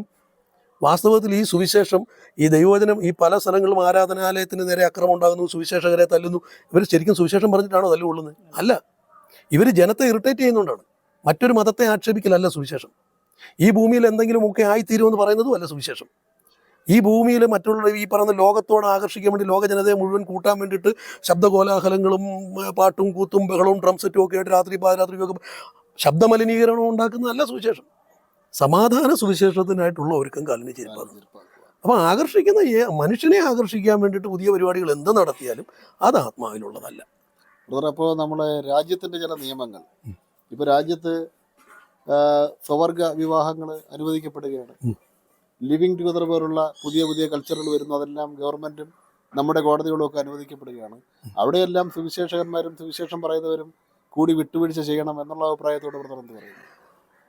ഈ വാസ്തവത്തിൽ ഈ സുവിശേഷം ഞാൻ ആദ്യം പറഞ്ഞതുപോലെ സ്വർഗത്തിലെ ദൈവത്തിൻ്റെതാണ് സുവിശേഷം. ദൈവത്തോട് നിരപ്പിക്കാൻ, അതായത് സ്വർഗത്തിൽ നിന്ന് തെറ്റിപ്പോയി, അതായത് ദൈവത്തിൻ്റെ കൽപ്പന പഴം പറിച്ച് തിന്നരുതെന്ന് പറഞ്ഞു. ആ പഴം പറിച്ച് തിന്നു, കുഴപ്പമൊന്നുമില്ല, മരിക്കത്തില്ലെന്ന് പറഞ്ഞ് വേറൊരു ഉപദേശി വന്നു, അതായത് സാത്താൻ വന്നു. അത് വിശ്വസിച്ചപ്പോൾ ദൈവത്തെ അവിശ്വസിച്ചു. ആ അവിശ്വസിച്ചത് നിമിത്തം എന്തു പറ്റി? അനുസരണക്കേടുണ്ടായി. അവിടെ ഒന്ന് പുറത്താക്കപ്പെട്ട ഇവരെ വീണ്ടും ദൈവം കൂട്ടിച്ചേർക്കുകയാണ്. ദൈവം കൂട്ടിച്ചേർക്കുമ്പോൾ എന്താ പറയുന്നത്? യേശുക്രിസ്തു പറയുന്നത് എന്താണ്? എൻ്റെ കൽപ്പന കേട്ടു പ്രമാണിക്കുന്നവൻ എൻ്റെ ശിഷ്യൻ. എൻ്റെ കൽപ്പന കേട്ടു പ്രമാണിക്കണം, എൻ്റെ കൽപ്പനയ്ക്കാണ് പ്രാധാന്യം. എൻ്റെ പിതാവിൻ്റെ ഇഷ്ടം ചെയ്യുന്നവൻ. ഇവർ യഹൂദന്മാർ വന്ന് ചോദിച്ചു, ദൈവത്തിന് പ്രസാദമുള്ള എന്തു കാര്യം ചെയ്യേണ്ടത്? നിങ്ങൾ ഉറക്ക വാവള് ചെല്ലിയ പറഞ്ഞാൽ മതി എന്നൊന്നും അല്ല പറഞ്ഞത്. നിങ്ങൾ അന്യഭാഷ പറയാനല്ല പറഞ്ഞത്, നിങ്ങൾ ഉപവസിക്കാനല്ല പറഞ്ഞത്. അവിടെ പറഞ്ഞത് അവൻ അയച്ചവനിൽ നിങ്ങൾ വിശ്വസിക്കുക, പിതാവ് അയച്ചവനിൽ വിശ്വസിക്കുക. അപ്പോൾ യേശുക്രിസ്തുവിൽ വിശ്വസിക്കുക എന്ന് പറഞ്ഞ് വിളിച്ച് വേർതിരിച്ചു വരുന്നൊരു വ്യക്തിയെ സംബന്ധിച്ചിടത്തോളം ഈ പറയപ്പെട്ട ലോകത്തോട് അനുരൂപപ്പെടുന്ന ട്രെൻഡിലേക്ക് ഇവൻ പോകുക എന്ന് പറയുന്നത് ഒരിക്കലും ദൈവവചന പ്രകാരമല്ല, തികച്ചും തെറ്റ. കാരണം അവനോട് പറയുന്നത് നിങ്ങളെ ഈ ലോകത്തിൽ നിന്ന് വിലയ്ക്ക് വാങ്ങിയിരിക്കുന്നു, ഇനി നിങ്ങൾ ഈ ലോകത്തിനുള്ളവരല്ല, നിങ്ങൾ ഈ ലോകത്തിനുള്ളവരല്ലാത്തതുകൊണ്ട് ലോകത്തിൻ്റെ കാലഗതിക്ക് അനുസരിച്ചല്ല ഞാനും നിങ്ങളും പോകേണ്ടത്. നമ്മുടെ പൗരത്വം ഇവിടെ അല്ല. അപ്പം നമ്മുടെ പൗരത്വം ഇവിടെ അല്ല എന്ന് പറഞ്ഞാൽ അപ്പം നമുക്ക് ചോദിക്കാം, ഈ രാജ്യത്തിന് ഇപ്പോൾ ഒരു നിയമമുണ്ട്. ഇപ്പോൾ ഉദാഹരണത്തിന് ചിലർ പറയുന്നത് അമേരിക്കയിൽ പോകുമ്പോൾ സ്വർണ്ണം ഇടണം. അതവിടെ അമേരിക്കയിൽ പോകുമ്പം സ്വർണം ഇട്ടിട്ട് മാത്രമേ അവിടെ ഇറങ്ങാൻ പറ്റൂ എന്ന നിബന്ധന അവിടെ ഉണ്ടെങ്കിൽ നീ അവിടെ പോകണ്ടെന്ന് വെച്ചാൽ വല്ല കുഴപ്പമുണ്ടോ? ഇപ്പോൾ സ്വർണ്ണം ഇടുന്നില്ല എന്ന് തീരുമാനിച്ചു. സ്വർണ്ണം ഇടുന്നതിന് ഞാനെതിരല്ല, സ്വർണ്ണം ഇടരുതെന്ന് വേദോത്സവത്തിൽ ഒരു ഉപദേശവും ഇല്ല. ഇനി ഒരുത്തൻ അങ്ങ് സ്വർണ്ണം ഇടുന്നില്ല നിങ്ങൾ വെച്ചു. പക്ഷേ അമേരിക്കയിൽ പോകാൻ മാത്രം സ്വർണ്ണം ഇടും. അതെന്തിനാടാ? അപ്പോൾ അമേരിക്കയ്ക്ക് പോകണമെന്നുള്ളത് വേറെ ഏതായാലും സ്വർണ്ണം ഇട്ടില്ലെങ്കിലും കുഴപ്പമില്ല, ഇട്ടാലും കുഴപ്പമില്ല, ഇട്ടില്ലെങ്കിലും കുഴപ്പമില്ല, ഇങ്ങോട്ട് പോരെന്ന് പറഞ്ഞ് വിളിക്കുന്ന വേറെ ഒരുപാട് മനുഷ്യക്കൂട്ടങ്ങൾ ഇവിടില്ലേ? അപ്പോൾ അമേരിക്കയ്ക്ക് തന്നെ പോകണമെന്ന് നിർബന്ധം പിടിക്കുന്നുണ്ടല്ലേ? ഈ രാജ്യത്തിൻ്റെ ഭരണകർത്താക്കൾ പറയുകയാണ് നിങ്ങൾ സുവിശേഷം അറിയിക്കരുത്, ഈ നാട്ടിൽ സുവിശേഷം പറയണ്ട, ഈ നാട്ടിൽ നീ സുവിശേഷം പറയണ്ട, രാജ്യത്തിൻ്റെ നിയമം. അപ്പോൾ എന്താ അനുസരിക്കാത്തത്? അപ്പോൾ അവിടെ ഞാൻ പറഞ്ഞു കിടക്കുമെന്ന് പറഞ്ഞ് വാശി പിടിക്കുന്നതന്നെ. ചിലയിടത്ത് ചെല്ലുമ്പോൾ രാജ്യം അത് സൗകര്യപൂർവ്വം മാറ്റി പറയുന്നത്. ചിലയിടത്ത് ചെല്ലുമ്പോൾ രാജ്യത്തിൻ്റെ നിയമമാണ് അനുസരിക്കണം, വേറെ ചിലയിടത്ത് ചെല്ലുമ്പോൾ രാജ്യം എന്തോ പറഞ്ഞാലും ഞങ്ങൾ അനുസരിക്കത്തില്ല. അങ്ങനെയല്ല, നമ്മൾ അനുസരിക്കേണ്ടത് കർത്താവിൻ്റെ ഉപദേശമാണ്. അപ്പോൾ കർത്താവിൻ്റെ ഉപദേശത്തിനകത്ത് കർത്താവ് പറഞ്ഞിട്ട് ഒരു ഗ്രാമത്തിൽ ചെന്നു, അവിടെ സുവിശേഷം അറിയിക്കണം. അവർ പറയും നിങ്ങളുടെ സുവിശേഷം ഇവിടെ വേണ്ട, വേണ്ട, ഇല്ല ഞാനിവിടെ അറിയിച്ച് അടങ്ങുമെന്ന് നിർബന്ധം പിടിക്കരുതെന്ന് കർത്താവ് പറഞ്ഞു. കാലിലെ പൊടിയുടെ തട്ടിയിട്ടേച്ച് അവിടെ നിന്ന് പോരാനാണ് പറഞ്ഞു. പിന്നെ അവിടെ സുവിശേഷം അറിയിക്കേണ്ട കാര്യമില്ല, ആ കാര്യം കർത്താവ് നോക്കിക്കോളും. ഇനി ഈ പറഞ്ഞ പോലെ വിവാഹം കഴിച്ചു ഭാര്യയും കൊണ്ട് ഇവിടെ വരാൻ പറ്റുള്ളൂ, വിവാഹമില്ലാതെ അമേരിക്കയിൽ വരാൻ പറ്റത്തില്ല, വേണ്ട, പോകണ്ട. ഞാൻ പറഞ്ഞത് ഇത് ഒരിടത്തും നമുക്ക് ഇവിടെ സുവിശേഷം പറയാണ്ട പറ്റത്തില്ല എന്ന് തീർത്ത് പറഞ്ഞാൽ പറയണ്ട. ഇനി യേശു ക്രിസ്തുവിലായിരിക്കുന്ന വ്യക്തി വിശ്വാസിയാണേലും കൊള്ളാം അല്ലേലും കൊള്ളാം, നീ ഇവിടെ വന്നിട്ട് ഈ പറയുന്ന കാര്യങ്ങൾ ഇപ്പം നെബൂഖദ്നേസർ രാജാവിൻ്റെ ബിംബം ഉണ്ടാക്കി, രാജാവാണ്, രാജകൽപ്പനയാണ്, ബിംബത്തെ നമസ്കരിക്കണം, ബിംബത്തെ എല്ലാവരും നമസ്കരിച്ചേ പറ്റുള്ളൂ, നിയമം. ആ രാജ്യ നിയമം വന്നു കഴിഞ്ഞപ്പം വിഗ്രഹ ആരാധന തെറ്റാണ്, ബിംബത്തെ നമസ്കരിക്കാൻ ഞങ്ങൾ പോകുന്നില്ല. തീരുമാനിച്ചത് 3 ബാലന്മാർ മാത്രം, ബാക്കി മുഴുവൻ ആളുകളും പോയി ചെയ്തു രാജ്യത്തിൻ്റെ നിയമത്തിന് കീഴ്പ്പെടുക. അപ്പോൾ ഈ 3 ബാലന്മാർ, ഞാൻ പറയുന്ന ആ 3 ബാലന്മാരുടെ അപ്പനും അമ്മയും പോയി. ഇവരെ ആത്മീയ കാര്യങ്ങൾ പരിശീലിപ്പിച്ച ഉപദേഷ്ടാക്കന്മാർ വരെ പോയി നെബൂഖദ്നേസർ രാജാവിൻ്റെ ബിംബത്തെ വണങ്ങി. ഇവർ വണങ്ങിയില്ല. അവർ പറഞ്ഞു ഞങ്ങൾ ജീവനുള്ള ദൈവത്തെ മാത്രമേ വണങ്ങുന്നുള്ളൂ, അങ്ങനെയാണെങ്കിൽ നിങ്ങളെ തീരിടും, മരിക്കാൻ ഞങ്ങൾ റെഡിയാണ്. അപ്പോൾ മരണഭയമുള്ളവരാണ് എന്ത് ചെയ്തത്? അഡ്ജസ്റ്റ്മെൻറ്റിന് പോകുന്നത്. ഞാൻ യേശുക്രിസ്തുവില്ല, എനിക്ക് മരണഭയമില്ലെങ്കിൽ, മരണഭയം മാറണമല്ലോ, മരണഭയം ഇല്ലാത്ത ഒരാളായി മാറണം. അങ്ങനെ അതാണ് സുവിശേഷത്തിൻ്റെ പ്രത്യേകത. മരണഭയം ഇല്ലാത്തവനായി മാറിക്കഴിഞ്ഞ ഒരുവൻ്റെ മുമ്പിൽ ഈ രാജ്യം ഏത് നിയമം കൊണ്ടുവന്നാലും ആ നിയമം ദൈവവചനത്തിന് അനുകൂലമാണെങ്കിൽ അവൻ അനുസരിക്കും. ദൈവവചനത്തിന് പ്രതികൂലമാണ് ആ നിയമമെങ്കിൽ ആ നിയമത്തെ എതിർക്കുന്നത് നിമിത്തം കാരാഗൃഹവാസം അനുഭവിക്കേണ്ടി വരികയോ അല്ല മരണത്തിന് ഏൽപ്പിക്കപ്പെടുകയോ ചെയ്യണം. റെഡി. കാരണം ഞാൻ ഈ ലോകത്തിനുള്ളവനല്ല, ഈ ലോകത്തിൻ്റെ പൗരത്വത്തിലല്ല, അവൻ അങ്ങനെ പോകണം. അപ്പോൾ അവിടെ നമ്മൾ അഡ്ജസ്റ്റ്മെൻറ്റിന് തയ്യാറാകുമ്പോൾ സത്യത്തിൽ ഇവൻ സുവിശേഷം എന്താണെന്ന് അറിയുന്നില്ല, ഇവൻ്റെ പ്രത്യാശ സ്വർഗത്തിലല്ല. അതുകൊണ്ട് രാജ്യത്തിൻ്റെ നിയമം ഒരിക്കലും യേശുക്രിസ്തുവിൻ്റെ നിയമത്തിന് എതിരാകുന്നില്ല. ഇനി അഥവാ ആയാൽ പ്രാണത്യാഗത്തോളം, അല്ലെങ്കിൽ വെളിപ്പാട് പുസ്തകത്തിൽ നമ്മൾ കാണുന്നുണ്ട്, മരണപര്യന്തം തങ്ങളുടെ പ്രാണനെ അവർ സ്നേഹിച്ചില്ല. എതിർ ക്രിസ്തുവിൻ്റെ വാഴ്ചയൊക്കെ വരാൻ കിടക്കുന്നു, ഈ ദൈവസഭ അതിനകത്തൂടെ കടന്നു പോകും. അപ്പോൾ എതിർ ക്രിസ്തു വന്നിട്ട് പറയുക ഇവിടെ ഇനി പോലെ ആരും പ്രാർത്ഥിക്കേണ്ട, ഇനി യേശുവിൻ്റെ നാമത്തിൽ പ്രാർത്ഥന വേണ്ട എന്നൊക്കെ പറഞ്ഞ് കൽപ്പന വരിക. അത് വേണോ വേണ്ട എന്ന് നീ തീരുമാനിക്കുന്നത്. നീ വേണോ നിലപാടെടുത്ത് കഴിഞ്ഞാൽ നിനക്ക് വാങ്ങാനും കൊടുക്കാനും പറ്റാത്ത സ്ഥിതിയിലുള്ള നിയമങ്ങൾ വരും, നിനക്ക് ഈ രാജ്യത്ത് ജീവിക്കാൻ പറ്റാത്ത സ്ഥിതി വരും. മരിക്കാൻ റെഡിയാണ്, ഞങ്ങൾ മരണത്തിന് തയ്യാറാണ് എന്ന് പറഞ്ഞ് മരണത്തിന്, അങ്ങനെയൊക്കെയല്ലേ പൗലോസ് മരിച്ചത്. അപ്പസ്വലന്മാരൊക്കെ മരണത്തിന് ഏൽപ്പിച്ചു കൊടുത്തത്. അങ്ങനെയല്ലേ നമ്മുടെ മുമ്പിലുള്ള ഈ വിശുദ്ധന്മാരുടെ സാക്ഷ്യം മുഴുവൻ അങ്ങനെയല്ലേ നിൽക്കുന്നത്. അപ്പം നമ്മൾ അതിനകത്തൊരു അഡ്ജസ്റ്റ്മെൻറ്റും ഒരു കോംപ്രമൈസും വഴികളൊന്നുമില്ല. അത് ക്രിസ്തുവിൻ്റെ ഉപദേശത്തിൽ നിലനിൽക്കുക എന്നുള്ളത് തന്നെയാണ്. അവസാനമായിട്ടൊരു ചോദ്യം കൂടി. ഈ പറയുന്ന പോലെയുള്ളൊരു നിർമ്മല സുവിശേഷം, ബൈബിളിൽ പറയുന്ന യഥാർത്ഥമായ സുവിശേഷം നമ്മൾ നമ്മുടെ രാജ്യത്ത് പ്രചരിപ്പിക്കുകയാണെങ്കിൽ ഇവിടുത്തെ ക്രിസ്തു മതം വലുതാകത്തില്ലല്ലോ, ക്രിസ്തീയ ജനസംഖ്യ കൂടത്തില്ലല്ലോ, ഇപ്പോഴുള്ള 2-3% തന്നെ നിൽക്കുമല്ലോ. അപ്പോൾ അത് കൂട്ടേണ്ടത് നമ്മുടെ ഒരു ഉത്തരവാദിത്തമല്ലേ? ഒരിക്കലും അല്ല, ഒരിക്കലും അല്ല. കാര്യം എന്നാന്ന് വെച്ച് കഴിഞ്ഞാൽ കർത്താവ് തനിക്കുള്ളവരെ അറിയുന്നു. ഇതാരും നമ്മുടേതല്ലല്ലോ. ഇപ്പം ഞാനൊരു ചർച്ചിൻ്റെ പാസ്റ്ററാണ് എന്നിരിക്കട്ടെ, അവിടെ ഒരു 50 വിശ്വാസികൾ വരുന്നുണ്ടെന്ന്. ഈ 50 വിശ്വാസികൾ എൻ്റെ അല്ല, അത് സജൻ പാസ്റ്ററുടെ വിശ്വാസികൾ എന്നൊക്കെ പറയാറുണ്ട്. തെറ്റാത്, ഇതെൻ്റെ അല്ല, ഇതെല്ലാം ക്രിസ്തുവിൻ്റെ ആടുകളാണ്. അവരെ പരിപാലിക്കാൻ, അവർക്ക് ആവശ്യമായ ദൂത് കൊടുക്കാനായിട്ട് എന്നെ നിയമിക്കുക എന്നുള്ളതേ ഉള്ളൂ. അപ്പം ഞാൻ വെറും വേലക്കാരൻ മാത്രം. അതിൻ്റെ സ്ഥാപകനും അതിൻ്റെ നടത്തിപ്പുകാരും യേശുക്രിസ്തു തന്നെ പറഞ്ഞ് ഞാൻ എൻ്റെ സഭയെ പണിയും, പാതാള ഗോപുരങ്ങൾ അതിനെ ജയിക്കത്തില്ല. നമ്മളിതിനെ ടെൻഷൻ അടിക്കുന്നത്. ഇനി ഇവിടെ എനിക്ക് സഭയം വേണ്ട, ഒന്നും വേണ്ട, അത് കർത്താവ് തീരുമാനിച്ചാൽ എല്ലാം ഉണ്ടാക്കി കിടക്കും, നമ്മൾ ബലം പിടിക്കേണ്ട കാര്യമുണ്ടോ? ഒന്നുമില്ലല്ലോ. അപ്പോൾ ഇതിനകത്ത് ഒരു കാര്യം കൂടെ ഏറ്റവും പ്രത്യേകത നമ്മൾ ശ്രദ്ധിക്കേണ്ട കാര്യം, യേശുക്രിസ്തുവിൻ്റെ സുവിശേഷം സകല സൃഷ്ടികളോടും അറിയിക്കണം, സകല വ്യക്തികളോടും അറിയിക്കണം. ഈ സുവിശേഷം എന്തിനാണ് അറിയിക്കുന്നതെന്ന് ചോദിച്ചാൽ എല്ലാവരെയും അങ്ങ് സ്വർഗത്തിൽ കൊണ്ടുപോകാനല്ല, അല്ലെങ്കിൽ എല്ലാവരെയും ഈ പറഞ്ഞ പോലെ സഭയെ കൂട്ടാനുമല്ല. ഈ സുവിശേഷത്തിന് 2 പ്രത്യേകതയുണ്ട്. ഒന്ന്, ഒരു കൂട്ടർക്ക് ഇത് ജീവനും അക്ഷതയും വെളിപ്പെടുത്തുന്നു, മറ്റൊരു കൂട്ടർക്ക് ഇത് ന്യായവിധിക്ക് കാരണം. അപ്പം ഞാനിത് അറിഞ്ഞില്ല എന്ന് പറയാൻ പാടില്ല. ഇപ്പം സുവിശേഷം എന്ന് പറയുന്നത് സുവിശേഷം അനുസരിക്കാത്തവർക്ക് ന്യായവിധിയും, അനുസരിക്കുന്നവർ, പുത്രനിൽ വിശ്വസിക്കുന്നവന് നിത്യജീവനും, പുത്രനെ അനുസരിക്കാത്തവന് ശിക്ഷാവിധിയും വരുത്തുന്നതാണ് ഇതിൻ്റെ ഒരു പ്രത്യേകത. അപ്പം ഒരു വ്യക്തിയെ ദൈവത്തിന് ന്യായം വിധിക്കണമെങ്കിൽ അവൻ ഇത് കേൾക്കണം, അതുകൊണ്ട് അവനത് കേൾപ്പിക്കുന്നു. അത് ദൈവം തീരുമാനിക്കുന്ന അവനെ എങ്ങോട്ട് പോകേണ്ടത്. അപ്പോൾ ഈ സുവിശേഷം വിശ്വസിക്കുന്നവനെ സംബന്ധിച്ചൊരു കൽപ്പനയുണ്ട്. സുവിശേഷം വിശ്വസിക്കുന്നവന് സുവിശേഷത്തിന് യോഗ്യമാവണ്ണം നടക്കണം. കാരണം ഈ സുവിശേഷം വിശ്വസിക്കുന്നവൻ സുവിശേഷത്തിന് യോഗ്യമായിട്ട് നടന്നില്ല എങ്കിൽ ഈ സുവിശേഷം വെച്ച് അവനെ ശിക്ഷിക്കുന്ന നിയമവും വേദപുസ്തകത്തിൽ എഴുതി വെച്ചിട്ടുണ്ട്. അപ്പോൾ സുവിശേഷത്തിന് യോഗ്യമാമണ്ണം നടക്കുക എന്ന് പറഞ്ഞാൽ എന്താണ്? ഞാൻ ആദ്യം പറഞ്ഞത് എന്താണ് സുവിശേഷത്തിൻ്റെ പ്രത്യേകത? സകല ജാതികളും കേട്ട എല്ലാവരും വിശ്വസിച്ച എല്ലാവരും ഏക ശരീരസ്ഥരാകുക, വാഗ്ദത്തത്തിന് പങ്കാളിയാണ്. അപ്പോൾ ഇതിനകത്ത് ഇപ്പോഴും ജാതീയത കാണിക്കുന്ന കൂട്ടരുണ്ട്. ഇപ്പോൾ സഹോദരൻ സുവിശേഷ നിമിത്തം ക്രിസ്തുവിലായി, ഞാനും സുവിശേഷ നിമിത്തം ക്രിസ്തുവിലായി.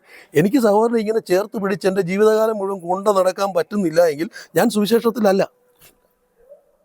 ഞാൻ അവിടെ പാർഷ്യാലിറ്റി കാണിക്കുന്നുണ്ടെങ്കിൽ, ഞാൻ നിങ്ങളുടെ ജാതിയും നിങ്ങളുടെ മതത്തിനും പ്രാധാന്യം കൊടുത്തിട്ട് എൻ്റെ ജാതിയും എൻ്റെ മതവും നോക്കിയിട്ട് ഞാൻ അവിടെ ഒരു വേർതിരിവ് കാണിക്കുന്നെങ്കിൽ സുവിശേഷത്തിന് യോഗ്യമല്ലത്. അതുകൊണ്ടാണ് കർത്താവ് പറഞ്ഞത്, നിങ്ങൾ എൻ്റെ കൽപ്പനകൾ കേട്ട് അനുസരിച്ചാൽ ഞാൻ നിങ്ങളെ സ്നേഹിക്കും, ഞാൻ നിങ്ങളുടെ കൂടെ വസിക്കും. ഒരിക്കൽ ഈ കുറേ പ്രവാചകന്മാർ തന്നെ പറഞ്ഞു, കർത്താവേ നിൻ്റെ നാമത്തിൽ ഞങ്ങൾ ഭൂതത്തെ പുറത്താക്കി, നിൻ്റെ നാമത്തിൽ ഞങ്ങൾ ക്രൂസൈഡ് നടത്തി, അവിടെ അത് ചെയ്തു ഇവിടെ ഇത് ചെയ്തു, ഒരുപാട് പേർക്ക് പാസ്പോർട്ട് വിസായും ഒക്കെ അടിച്ച് എല്ലാ അത്ഭുതങ്ങളൊക്കെ ചെയ്തു. കർത്താവ് പറഞ്ഞൊരു വാക്കുണ്ട്, ഞാൻ നിന്നെ ഒരു നാൾ പറഞ്ഞിട്ടില്ല. എന്താ കാര്യം? സുവിശേഷത്തിന് യോഗ്യമായിട്ടല്ല ഇയാൾ ജീവിക്കുന്നത്. അതുതന്നെയാണ് പൗലോസ് പറഞ്ഞത്, എനിക്കിത് പ്രസംഗിക്കാൻ മാത്രമല്ല എൻ്റെ ജീവിതം കൊണ്ട് ഞാനിത് പ്രകാശിപ്പിക്കാനും കൂടെയാണ്. അപ്പം നമ്മുടെ ജീവിതത്തിൽ ഇത് പ്രകാശിക്കപ്പെടണം. സുവിശേഷം പ്രസംഗിക്കാനുള്ളതല്ല, സുവിശേഷം വിശ്വസിക്കുന്നവൻ്റെ ജീവിതത്തിലൂടെ സുവിശേഷം പ്രകാശിപ്പിക്കപ്പെടണം. അതിനായി കൃപ ലഭിച്ചിരിക്കുന്നത്. അതുകൊണ്ടാണ് പൗലോസ് പറഞ്ഞിരിക്കുന്നത്, നമ്മളെ സ്വർഗ്ഗത്തിൽ ഇരുത്തിയിരിക്കുക. എന്തിനാ? കർത്താവിൻ്റെ കൃപയുടെ അത്യന്ത ധനത്തെ നമ്മളിലൂടെ വെളിപ്പെടുത്താൻ. അതുകൊണ്ടാണ് കൊരിന്ത്യർക്ക് ലേഖനം എഴുതുമ്പോൾ പൗലോസ് പറഞ്ഞ്, നിങ്ങൾക്ക് ലഭിച്ച ഈ കൃപ വ്യർത്ഥമാക്കല്ലേ. അപ്പോൾ ഈ കൃപയാലാണ് നമ്മൾ വിശ്വാസം മൂലം രക്ഷിക്കപ്പെട്ടിരിക്കുന്നത്. ഈ സുവിശേഷം മൂലം നമ്മൾ നിത്യജീവൻ്റെ അവകാശിയായി യേശുക്രിസ്തുവിലായെങ്കിൽ ഈ സുവിശേഷത്താൽ ഞാനും നിങ്ങളും ഏക ശരീരസ്ഥരും വാഗ്ദത്തത്തിൽ പങ്കാളിയും കൂട്ടവകാശം. നമുക്ക് ഒറ്റ അവകാശം, ക്രിസ്തുവിനോട് തുല്യ പദവിയാണ്. ആ ഒരു അളവിൽ ഞാനും നിങ്ങളുമായി മാറിയിട്ടുണ്ടെങ്കിൽ ആ അളവിൽ തന്നെയാണ് നമ്മുടെ ജീവിതം മുന്നോട്ട് പോകുന്നത്. അത് നമ്മളിലൂടെ പ്രകാശിച്ച് മറ്റുള്ളവർക്ക് ബോധ്യം വരണം. അത് ബോധ്യം വരുന്നില്ല. അവർ മാറി എന്നുണ്ട് അവിടെ വലിയ ബന്ധുക്കോസ് അല്ലെങ്കിൽ വലിയ വിശ്വാസി അല്ലെങ്കിൽ വലിയ ഉപദേശിയാണ്, സംഭവമൊക്കെ ശരിയാണ്. പക്ഷേ വിഷയത്തോട് വരുമ്പം ഈ ജാതി ഒക്കെ പതിയെ പൊങ്ങി വരിക, ജാതി ചിന്തകളൊക്കെ. ജാതി ഭർത്തപിതൃപാരമ്പര്യം ഇവിടെ ഉയർത്തുമ്പോൾ തന്നെ പോയില്ലേ, ഇവൻ കേട്ട സുവിശേഷം യഥാർത്ഥ സുവിശേഷമേ അല്ല, വ്യാജ സുവിശേഷം. അപ്പോൾ ഈ സുവിശേഷം വെച്ച് തന്നെ ന്യായം വിധിക്കുന്ന സമയം വരും. അതുകൊണ്ട് സുവിശേഷം എന്ന് പറയുന്നത് എന്താണെന്ന് തിരിച്ചറിയുക, ആ സുവിശേഷത്തിന് യോഗ്യമാവണ്ണം നടക്കുക. ആ സുവിശേഷത്തിന് യോഗ്യമാവണ്ണം നടന്നാൽ, ആ സുവിശേഷം എന്നിലും നിങ്ങളിലും പ്രകാശിക്കപ്പെട്ടാൽ, അർത്ഥാൽ ക്രിസ്തുവിൻ്റെ മഹത്വം എന്നിലും നിങ്ങളും വെളിപ്പെട്ടാൽ, ആ മഹത്വം എന്നിലൂടെ നിങ്ങളിലൂടെയും പുറത്ത് വെളിപ്പെടും. അത് നമ്മുടെ ജീവിതത്തിലൂടെ പ്രകാശിപ്പിക്കപ്പെടണം. അത് നമ്മളിലൂടെ പ്രകാശിക്കപ്പെടുമ്പോഴാണ് കർത്താവ് മറ്റുള്ളവരെ കൂടി നമ്മളിലേക്ക് ആകർഷിക്കുന്നത്. ആ സംഭവമാണ് ജനത്തെ ആകർഷിക്കാൻ വേണ്ടി ഉപയോഗിക്കേണ്ടത്. അതല്ലാതെ ഡ്രം സെറ്റ് വെച്ചിട്ട് വലിയ വലിയ പാട്ടുകാരെ വിളിച്ചുകൊണ്ടൊന്ന് പാട്ട് നടത്തുന്നതും സമൂഹത്തിൽ വലിയ പോപ്പുലറായ നടക്കുന്ന ആളുകളുടെ ഗാനമേളയൊക്കെ നടത്തുന്നത്. ഇപ്പം ഇവിടെ പല മതങ്ങളും അവരുടെ പെരുന്നാളുകളും ഉത്സവങ്ങളിലും ഒക്കെ പലരെയും വിളിച്ച് ഗാനമേള നടത്തും, ആൾ കൂട്ടാൻ.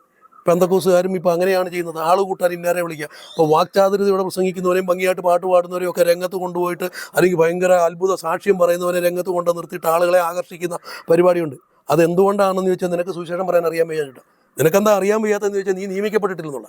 നീ നിയമിക്കപ്പെട്ടവനാണെങ്കിൽ, യഥാർത്ഥ സുവിശേഷം പ്രസംഗിക്കപ്പെട്ടിട്ടുണ്ടെങ്കിൽ ജനം ആകർഷിക്കപ്പെടും. അല്ല, അവിടെ ആൾ കൂടണമെന്നുള്ള അജണ്ടയൊന്നും വേണ്ട. അവിടെ ആരൊക്കെയാണോ കർത്താവിനുള്ളത് അവർ വരും.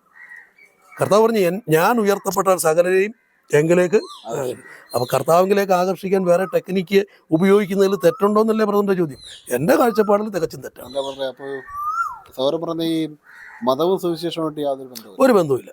മതം എന്ന് പറയുന്നത് ഒരു കൂട്ടം ആളുകളുടെ അഭിപ്രായമാണ്. മതം എന്ന വാക്കിൻ്റെ അർത്ഥം തന്നെ അതാണ്, അഭിപ്രായം. അപ്പോൾ ഒരു കൂട്ടം ആളുകൾ കൂടിയിട്ട് പറയുക ദൈവമില്ല, അതൊരു മതമാണ്.